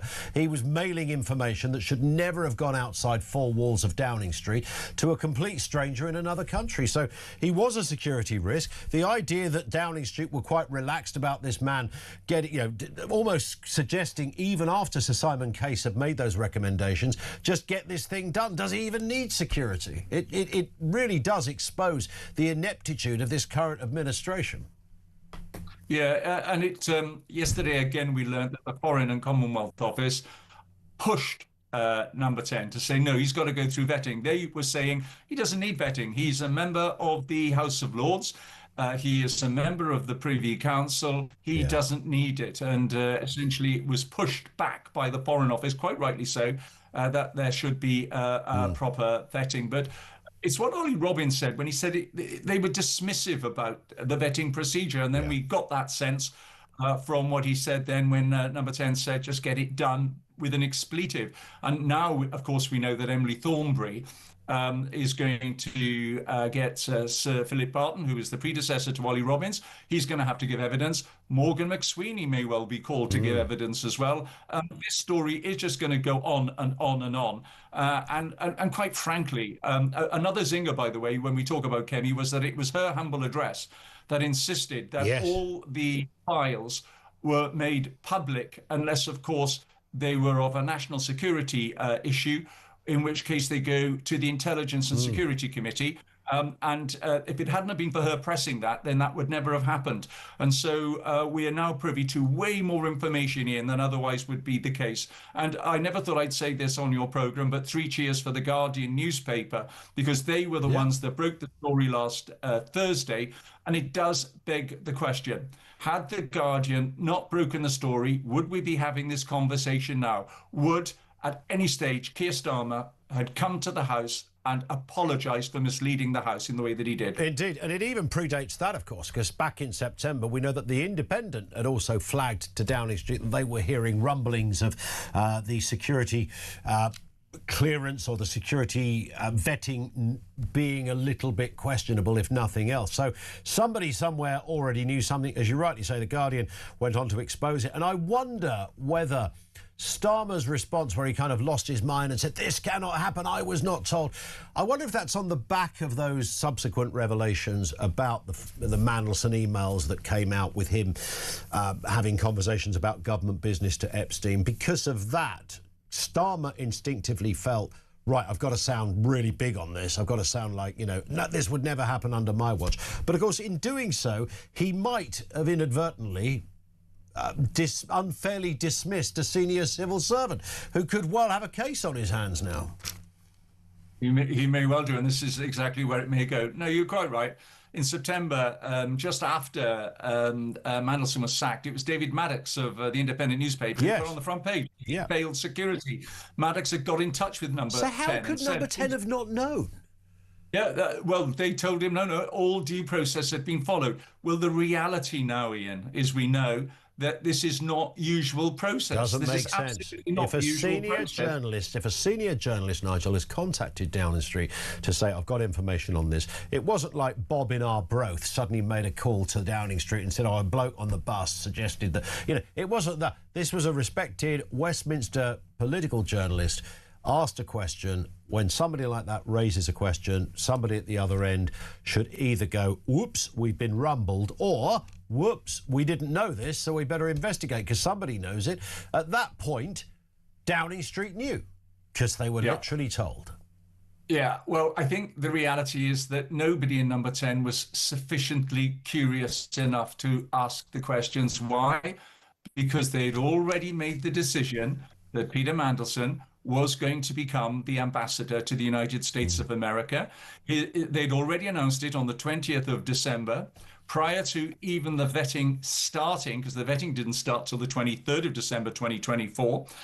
The King had already agreed it, and the United States had already agreed it as well. So they had every opportunity to have allowed proper vetting to have taken place prior to the announcement. The buck actually does now stop at number 10. It does stop with Keir Starmer. He's run out of buses and run out of people to throw under them, Ian. He's blamed everybody but himself, but he has to take responsibility for this. The buck does stop with him. It's not as if people didn't know that putting Peter Mandelson into that position was not risky. He was told time and time again, but he refused to follow the guidance. And now he is saying that, actually, there's new guidance. No, the guidance was sufficient if they'd only followed it. He decided that he wanted that person there. Ollie Robbins knew that he had to deliver it. When he was asked yesterday, could he have stopped Peter Mandelson from becoming ambassador, he said, well, it was just too difficult. They'd already made the announcements. Yeah. Just to go back to where we began, Nigel, we're getting a lot of calls from people. We had a voice note earlier talking about the Conservatives and whether they're kind of, he was a Reform voter and said, I'm now looking maybe at the Conservatives. Are they back in business? It got us thinking as well. We were thinking off air about this too, about the days of the coalition, those 5 years. And they were definitely 5 years, of course, because that was part of the deal of being a coalition at Lib Dem's request. 5-year fixed-term parliament. I always thought that era was quite interesting. It never felt fully to me like a government in the conventional sense. But I was always aware that you had one side or the other always there with the handbrake of excess that they could pull if they felt the other side was going too far down a certain line. There was something quite adult about it, even if it wasn't perfect. What was your experience of those heady days, 2010 to 2015, or did it all go by in such a flash? If you were there and you can recall it, you weren't really there. That old phrase. What are your thoughts? Yeah, no, I was there, definitely. I remember being in the New Committee when David Cameron came in 2010 and said, listen, I know I promised a referendum on Brexit, but I'm afraid as part of the deal with the Lib Dems, we're going to have to shelve that. and he asked for our backing. And of course, he did get that backing because we wanted to take over from Gordon Brown. And actually, I saw Ian, people must pine for those days of David Cameron and Nick Clegg in the stability that it was providing during that period of time. I mean, I was never any great fan of the Fixed Term Parliament Act. I always believed that the Prime Minister ought to have that ability to call an early election. And if you recall, going to 2019, when Boris Johnson wanted to call an early election, it was Jeremy Corbyn who was stopping him because of the Fixed Term Parliament Act. Well, now we've scrapped all of that. Yeah. But I guess it begs another question as well, which is what is going to happen? It's still early days, and this government, Starmer won't be leading it soon, but this government could limp on until 2029. And what would the result of the general election going to be? But all the reality and all the opinion polls are showing that it's election roulette, because most of the major political parties are on 20-something%. Yeah, Kemi Badenoch is catching up with Reform. I think the last poll I saw, there was only 3% between them. And I think that if Kemi can just get it over and beyond where Reform are, then I think you're going to reach a tipping point. And people like Peter from Lancashire that we just heard from, I think that is going to be the norm. People are going to say, actually, there's something about Kemi Badenoch. My goodness me, isn't she having an incredible time at the moment? She really is holding the government to account. That is the job of the official opposition, and she's doing it in such a sparkling way. I'm hearing rumblings that David Cameron is kind of, I wouldn't say on the payroll, but he's certainly throwing in more than a bit of advice to the Tory front bench, particularly Kemi Badenoch. Are you hearing anything of that nature, Nigel? Yeah, I'd heard something like that too. And I think it's absolutely right. She ought to be taking advice from wherever she can. Whether it's David Cameron or whether it's William Hague. I mean, we've got a number of people there who could give Kemi the advice. But at the end of the day, Ian, when you stand at that dispatch box, it's a pretty lonely place in the House of Commons, even though you're surrounded by hundreds of other people. You really have got to shine yourself. You really got to have your wits all about you. You've got to be able to think on your feet. And that's what we're seeing with Kemi. And of course, she's grounded in what she believes in. She's an absolute Tory. Now, I know some people have reflected badly on some of the previous leaders that we've had, and people question whether they're proper Conservatives. I've got to tell you, you got the real deal with Kemi Badenoch. I knew her when she and I sat on the 1922 committee. I've spoken with her. I know what her views are. I remember when she was doing the equalities job, she didn't take any flannel. She did it as it was. There was no wokery. She just, equality of opportunities is what you're going to get, but you're not going to get any preferential treatment simply because of the colour of your skin or because you happen to be a woman or you're LGBT, whatever it is. You've got equality of opportunities, what you're going to get. And Kemi is just a straight sort of person. What you see is what you get, and that's what I rather like about her, and that's why I voted for her. Indeed. Nigel, listen, great to have you on as ever. We are going to be speaking again very soon. Of course, Nigel Evans, former Deputy Speaker of the House of Commons, former Conservative MP. His assessment as well of Kemi Badenoch. Naturally, that is his position. Kemi was his choice as leader. Are you sensing a turnaround for the Conservatives? And if you are, is it at the expense of Reform UK? That's an interesting debate in itself. 0344 499 1000. Loads of calls and comments coming in on that, as there is on Ollie Robbins and Keir Starmer and all of that. It ain't over yet. Let's get a word on that very point. A voice note from Alan. Morning, Al. Morning, Ian. Big Al from Swansea. My take off for yesterday with Ollie Robbins. So the question is, why was he asked to leave? Because he was pushing back and being get this vetting through without any questions, ifs, buts, and whatever. Ollie Robbins has been in now. He started push back. Ooh, he's out of the way. It stinks of fish, pal. There's too much skullduggery. And let's hope Kemi holds him account today in Prime Minister's questions. But this charlatan in number 10, he thinks he's above everything, but karma's come in. The days of, one me, sir, don't know what's going on, didn't pass my desk. Just running out, pal. Keep up the great show. Ta-ra.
the handover briefing I was getting as I arrived at post was what I felt was a generally dismissive attitude to his vetting clearance. The focus was on getting Mandelson out to Washington quickly. Despite this atmosphere, an atmosphere of pressure, the department completed developed vetting to the normal high standard. Because the vetting process is not there to determine fitness for office or reputational risk, it's there to protect national security. Across the UK, on DAB+, on your smart speaker, on your smart TV, and on your side. This is Talk. Morning, welcome back. Ian Collins in for Jezza. Loads of... we've got a variety. We've cast the net so wide this morning. There should almost be an Ofcom complaint of overchoice of what to debate, including school uniform. Phil says, in uniform, everyone is the same. It's about respect. Shirt tucked in, tie done properly, so nobody will mock me in my Primani tracksuit while they're in their Adidas trackie. I had Woolworths football boots as a kid. That's how old I am. Endless mockery. I didn't even know Woolworths did football boots. I had no idea. I do remember when Green Flash was a big thing. Do you remember Green Flash? Called Green Flash? They were white with, well, green. I don't know. Was Green Flash a label? Was it a make? I have no idea. But for a bit, that was a bit of a thing. Andrew in Salisbury. Why would people fight for this country? It feels like it's already been invaded. Some people hate the country, yet they milk it for all it's worth, and others live here, yet call it racist, a racist hellhole. Britain has an identity crisis. That's a very good point. Britain has an identity crisis. There's a line we could probably throw the phone lines open on that for ages. Counter-terror police have arrested 7 people suspecting of plotting an arson attack on a Jewish target. The arrests in Harpenden and Stevenage, Hertfordshire, and in Birmingham were part of a proactive investigation into an alleged conspiracy to commit arson. A Scotland Yard spokesman said that while the intended target was believed to be related to the Jewish community, the specific location was not known. In a moment, Jonathan Hall, KC, will speak with us. First, Danny Stone, CEO of Anti-Semitism Policy Trust. Morning to you, Danny. Morning. Thanks for having me on. It's lovely to see you as well. I mean, I'm sort of going to sound like a stuck record here, but it's just worth putting this out here, that here we are in the 21st century, and I base this on if you look at the Jewish story, history, the Holocaust, post-war, assimilation in this country, and here we are in 2026 discussing what appears to be, what clearly is demonstrably an ongoing and increasing issue of anti-Semitism. How the heck did we get here? Well, it's very depressing, isn't it? I mean, the Jews were kicked out of England and readmitted in the 1600s. So there's been formal representation of the community ever since 1760. But ever since that time, there's been anti-Semitism. But in recent years, in the past 2 to 3 years, we've seen the highest levels on record, which is shocking and distressing. And at present, where are the anti-racist demonstrations? Where are people standing in solidarity? You've given due prominence to this issue on your programme, but there's a huge absence of anti-racist solidarity at the moment. How do we get here?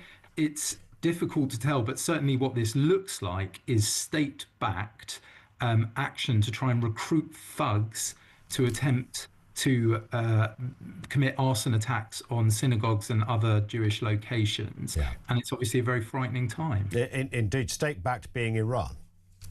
Yes, exactly. So certainly that was in the debate in the House of Commons this week. It was Iran that the finger was pointed to, and the Security Minister, Dan Jarvis, was very clear that anyone who was tempted by money from a state or other kind of linked group would be met with the full force of the law if they decided to carry out criminal activity. We do live in strange times, because there is a kind of... We often talk about immigration on this programme and small boats crossing the channel. I don't think it's irrelevant to raise the fact that Iranians have formed part of, I think it's 70% of the largest cohort. They're part of that who have come over the years on small boats. You might think, given what is happening in the Middle East, given what we're talking about, given the increase in anti-Semitism, given the fact that it is evidently clear that Iranians are represented on those boats on a regular basis, you might think somebody was joining the dots here a little bit and going, well, just to be safe, I'm pretty sure the average Iranian on a boat means no harm to anyone, but we just don't know that for a fact. If you're coming in without passport and papers, then we need to take a closer look. We asked government about absorption some time ago, about what happens when people are coming to the UK, and the answer was you get a PowerPoint in country before you leave, and then you have a local authority officer who is your kind of point person. So this is legal migration that I'm talking about. So even on that front, I'm concerned that there aren't the systems in place to identify anti-Semitism. Remember, people will be coming, you mentioned Iran, people will be coming from Syria where there's state-backed anti-Semitism in the media or the press. So if it's about hiring somebody with bad intent, I mean, I would suggest there's a reasonable pool of any system. Yeah. So we lost you there for a second, Danny. Stay with us, Danny. It may well be. Yeah. Danny Stone, don't go away. I want to bring in Jonathan Hall, KC, independent reviewer of terrorism legislation as well. Jonathan, good morning to you. Good morning. Would it be fair to say, I mean, like all legislation, it's the law is not a rigid thing that just stays in one place. It's not stationary, it moves around, it morphs, it's labyrinthine, but it's ever adapting to new circumstances. And I would imagine terrorism legislation is right up there in that sense, because we see terrorism, if you were asked to define terrorism 20 years ago, I think that might be different to what answer you might give today. Yeah, I mean, I have to say, I think this is probably edging towards national security laws. So there are two laws that operate. There's the terrorism legislation that people are unfortunately familiar with. And then three years ago, the National Security Act came in, which recognised that hostile states, and I'm going to say that Iran is a hostile state for these purposes, will be looking for proxies. Some of those people will be fully aware that they are helping a foreign intelligence service. Some people will be less aware, but the National Security Act is designed to catch them too. Now, I'm going to make the assumption that Al-Yamin, which is this group that has claimed responsibility, is Iran-backed. But on that assumption, then I think that the National Security Act is actually a better fit for what these people are doing, because what you really want the law to do is to send a very deterrent message to people who are tempted to carry out arson for hire. Is this entirely new on our shores, this idea? I mean, obviously, you know, terrorists act in accordance with whatever cause they have, whether you're looking at the IRA, whether you look at ISIS or whoever, you know, people shouting religious slogans as they blow themselves up, or other people, etc. But is this idea of thugs for hire, as it's being called, which slightly underplays it because it gives it a slight satirical vibe, and there's nothing funny about any of this, but you take the point. Is that entirely new in our system? It's not entirely new because it's straight out of the KGB playbook. Sure. I mean, there's some. I read a fascinating article recently about sabotage through the ages. It is an incredibly effective tactic for a foreign intelligence service to use. It's plausibly deniable. It has a big, what they call cognitive effect. It makes people feel really bad and scared. You just don't quite know what's going on. And it can divide people because people point fingers in all sorts of different directions. So if you want to undermine a state, it could be in times of war when you're trying to destroy their sort of depots and their transport systems, but it can also just be to try and destroy the morale. It's a very effective and well-worn technique. So that's not new. What is new is that countries like Russia in particular and Iran in particular are being much more bold now than they used to be, which means that as a country we have to hit back and we have to be more resilient.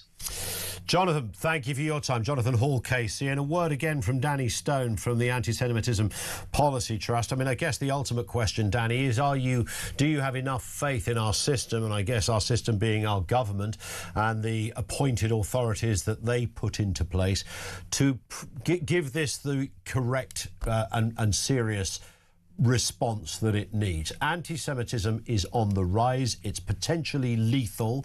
We know that it's been more than disruptive. Lives are being put at risk. Is it being taken seriously enough by the powers that be? Well, I'm from here. I'm going to a meeting, a cross-departmental meeting with government, where we will both be hearing about what they're doing and seeking to push them to go further. Government published a social action, a social cohesion plan, and there are a number of measures in there that we want to see implemented. So the words are good, and the words have been strong and firm, but it must be followed by action, and we need to see that direct action from government to be confident that this will be dealt with. Indeed. Danny, thank you for your time. Good luck with that meeting as well. Danny Stone, CEO of the Anti-Semitism Policy Trust, with us here on the programme. 0344 499 1000. A lot of comment in on this and other issues as well. Sharon says, this is reference, you know, the portrait, I don't know if you clocked this story, the Treasury, Rachel Reeves, commissioned an artist to come and draw a picture of her, which is a bit weird because it cost $3,000. It didn't cost her $3,000, it cost us $3,000. And this was, I think it was on the day of her budget. It was the budget of doom last November. And there she is, sitting on her Treasury sofa with her ministerial book and her red box in the distance, looking very... Well, I don't know what she looks really. It's just a picture of Rachel Reeves on a sofa. It's a very vanity project. Sharon says, why the hell should taxpayers pay $3,000 for a portrait of that awful woman? Why didn't she pay for it herself? You'd think something like that, when they sit down and have the meeting, there's a cost of living crisis. Somebody somewhere would have signed that off and gone, painting of the Chancellor, yeah, no problem, Governor. $3,000, ka-ching, away you go. Really? We also mentioned sportswear in the classroom. Should kids be allowed to wear tracksuits rather than school uniform? This is an MP's suggestion that it will give a greater sense of balance in the classroom, get kids being more active, really. I raised the issue of green flash trainers. And so has Dave. Morning, Dave. Collins, Dave at Manchester again. It's Dunlop green flash. How double dare you? Dunlop.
Across the UK, on DAB+, on your smart speaker, on your smart TV, and on your side.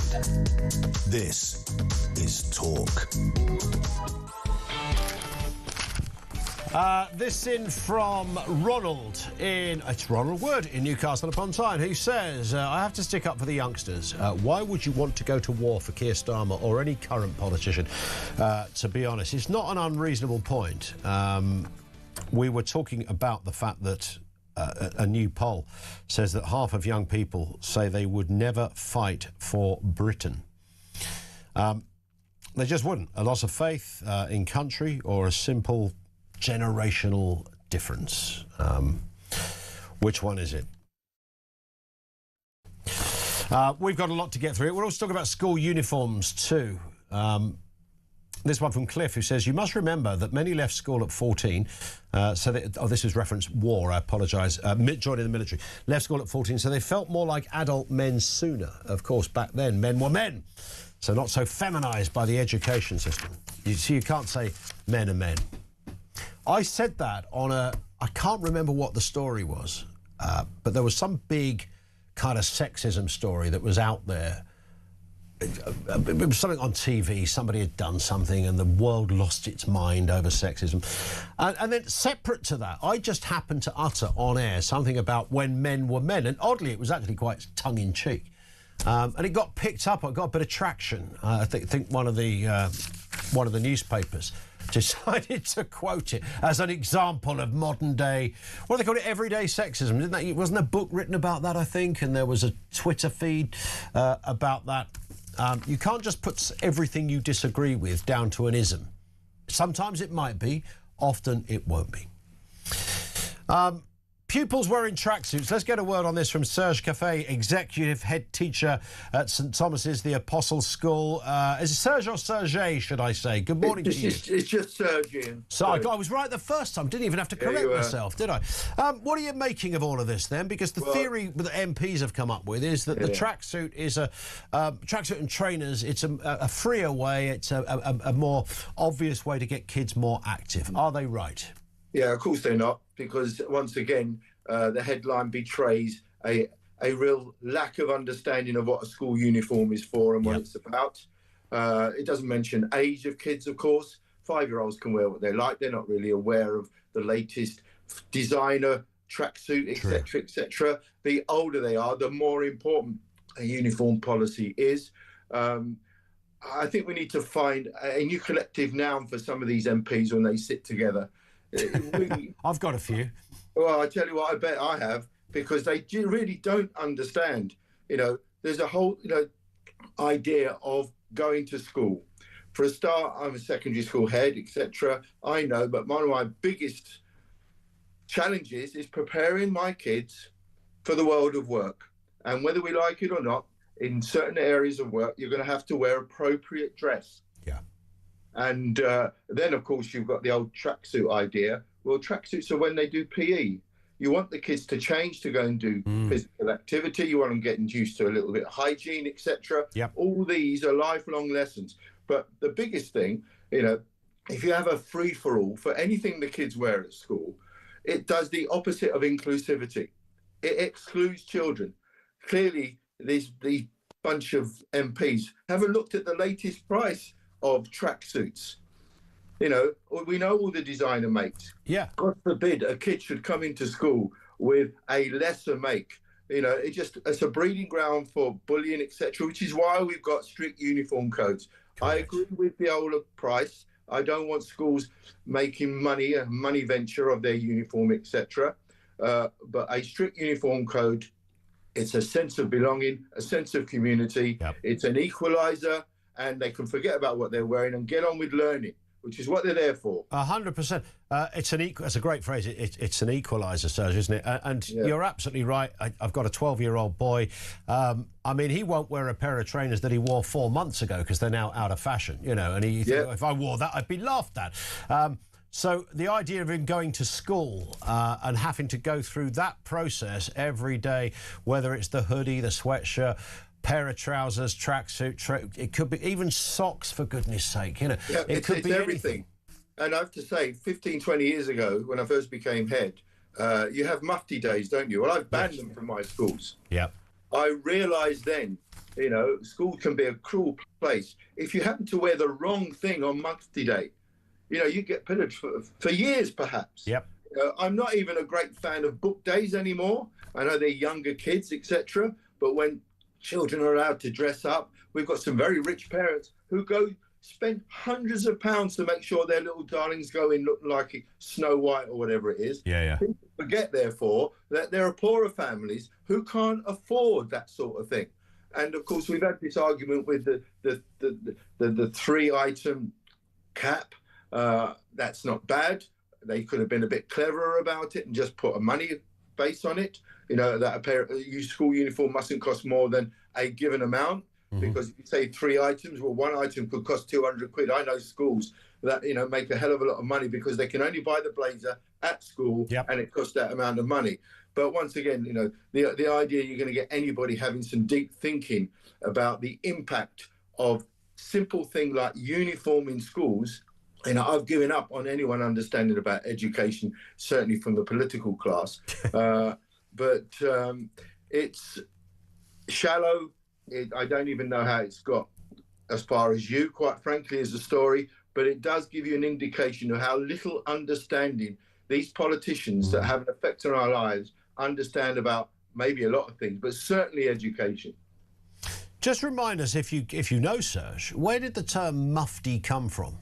No idea. Nobody seems to know. Yeah. Most probably Americanized, you know, but I don't care. I don't have them anymore. I don't think overall there's other ways of raising money for charity. I think there absolutely is. In terms of strictness on uniform, I mean, there's a couple of things that seem to have gone through all generations. I've never worked it out. As an adult of mates who've got, I haven't got daughters, but mates who've got daughters, the idea to make your completely reasonable skirt almost into a belt as short as you can get it. That seems to be a thing that teenage girls like to do. The monkeying around with your tie is another one. At one point it's skinny like an old mod tie, then it became really thick and short. Does all that stuff still go on, and how strict are you on it? It does a bit. The skirt thing I find really, really annoying. I mean, it wasn't long ago that we had a great big campaign about upskirting. Well, the way some of these girls wear their skirts, you don't need to upskirt. Yeah. You know, I don't like it. In my schools, the girls have a choice of wearing trousers or skirts, and if they're going to wear skirts, it's going to be knee-high. Yep. You know, there are ways around it, but quite frankly, it's up to the school. Any rule you bring in must be enforced, and enforced correctly. And get the parents on board. Otherwise, they can go to another school if they want to wear a different uniform. Yeah. You know, it's simple as that. But it falls into, you know, don't make rules that you can't enforce. And that's where, you know, you can talk about mobile phones here now. You know, I've been collecting them in for 15 years. It's quite simple. They come in the morning. You collect them in the morning. And you give them at the end of the day. They want to break that rule. It gets confiscated. And yet we've had, I don't know how many conversations we've had about mobile phones. And of course, the biggest problem is the owners of the mobile phones, which aren't the children. It's the parents that are paying the fees. You know, they're the ones that need to control it. But of course, no one wants to talk about that. And we end up with politicians just getting a little bit of airtime. Yeah, talking it's all about things they know nothing about. Yeah. Spot on. Listen, Serge, great to have you on. Thank you. Serge Caffey, who's the executive head teacher at St Thomas's the Apostle School. Thank you to him. It was always when you're at school, I get it, putting a school uniform on can be a pain. Christian, our producer, was saying their old headmaster banned girls from wearing shiny shoes because their pants would reflect in the shoes. Never even thought about that. And that was something as a teenage boy you would have thought about back in the day. But that's how strict some teachers are. So there's the school skirt thing, there's the tie thing, people messing around. Do you ever remember the ink pen bursting in your inside pocket of your blazer? I mean, that would happen as well. Although, to be honest, I wasn't really a blazer wearer, and I envied the kids that were, because they had... but they were always a bit swatty because our school had a choice on whether you wear the blazer or not. At my boys' school, it's compulsory to wear a blazer, which comes back to the cost of things. How many blazers do you get through in 5-7 years at secondary school? Quite a few, which is why most schools, not all, do the reuse, because you can wear a blazer for half a term. I've grown out of it. You're not going to throw that away. It's only of use to somebody else, to another kid that goes to that school. So we always try and sort of pass it down and make sure that someone else gets use of it and utilise the system at the other end as well. Why would you not? I mean, these things are not going to be forever. And most people don't tend to keep their school uniform as a sort of memento. Or do they? Maybe they do. 0344 499 1000. More comment from you on the way. Julia's going to be popping in as well to tell us a bit more about what is going on her programme as well. Dave in South Gloucestershire says Nigel is expressing wishful thinking. This is Nigel Evans, former Speaker of the House of Commons, former Deputy Speaker of the House of Commons, former Conservative MP was the phrase I was looking for. He says Kemi is not the Conservative Party. She's just the acceptable face of conservatism, being allowed to deliver strong words and pledges. But if they regain power, would the party itself allow her to implement her promises? The old anti-Brexit liberal left sections are still there and will prevent any of the tough actions needed to deal with our major issues. Blair was the accessible face of socialism, but the old regressive ideology won through in the end, with economic ruin, mass national debt and unemployment. I fear this splintering of the centre-right vote and the wavering of the gullible vote will result in a hideous left-wing coalition, or worse still, another term under Marxist state control. There is a very real danger if your flavour of politics is centre-right, so you're looking at reform, you're maybe looking at the Conservatives, that's your kind of ballpark, then you kind of know what you've got, that kind of choice. It could become some kind of coalition, maybe come an election.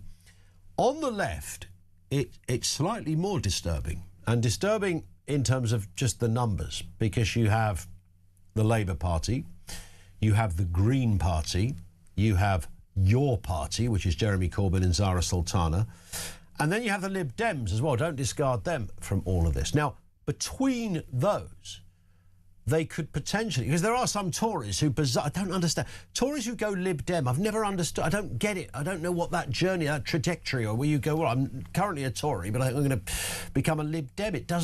I don't know what that is, but there's lots of it. Where I live, there's a lot of that going on. But the left would have the greater collection of parties, and therefore, by definition, the greater number of supporters.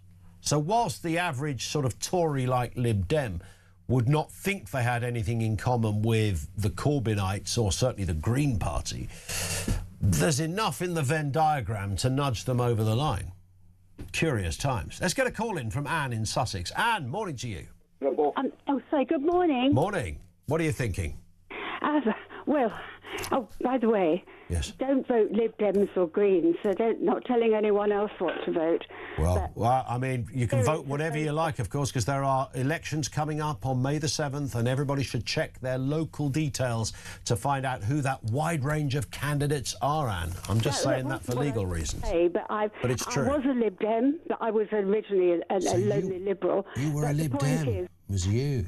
The reason I rang you was because what is going on with Starmer and Robbie Robbins, all of this, is he seemed to have been in post for such a short time. So what was going on before he was in post? Who was involved then? You know, I'm concerned what's been going on that we will not hear about. Obviously, it was a token gesture. Let's get him in by any means. But there's a lot of things that raise a lot of questions in the public's mind in my book that we're not going to hear about. What is your biggest concern? My biggest concern is that this government seems set out to destroy what was the best of our nation. Yeah. To reduce us to nothing. In the end, we have no pride, and we're the laughing stock. Well, if we're not already, we will be around the world. The respect for what was called Great Britain is disappearing fast, and it seems that we'll follow whichever country has got any crazy scheme going. Yep. We're not interested in what has made this a country for people to come to from all over the world to be safe, because now it is no longer a safe country. Isn't that sad? It feels no longer a safe country, says Anne in Sussex. Thank you to her. Back to more comment from you. Julia with us in just a couple of moments' time, coming up on 5 to 10. This is Talk.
position taken from the Cabinet Office was that there was no need to vet Mandelson. He was a member of the House of Lords, he was a Privy Councillor. The risks that attending his appointment were well known and had been made clear to the Prime Minister before appointment. Now, in the end, the FCDO insisted and put its foot down. I understand my predecessor had to be very firm in person. But that was a live debate at the point of announcement, and I think it's important to make that clear. Across the UK, on DAB+, on your smart speaker, on your smart TV, and on your side.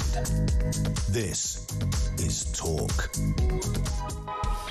I didn't get a chance to thank, I think it was Dave who voice noted in that Green Flash were Dunlop, of course. Did Dunlop still make trainers?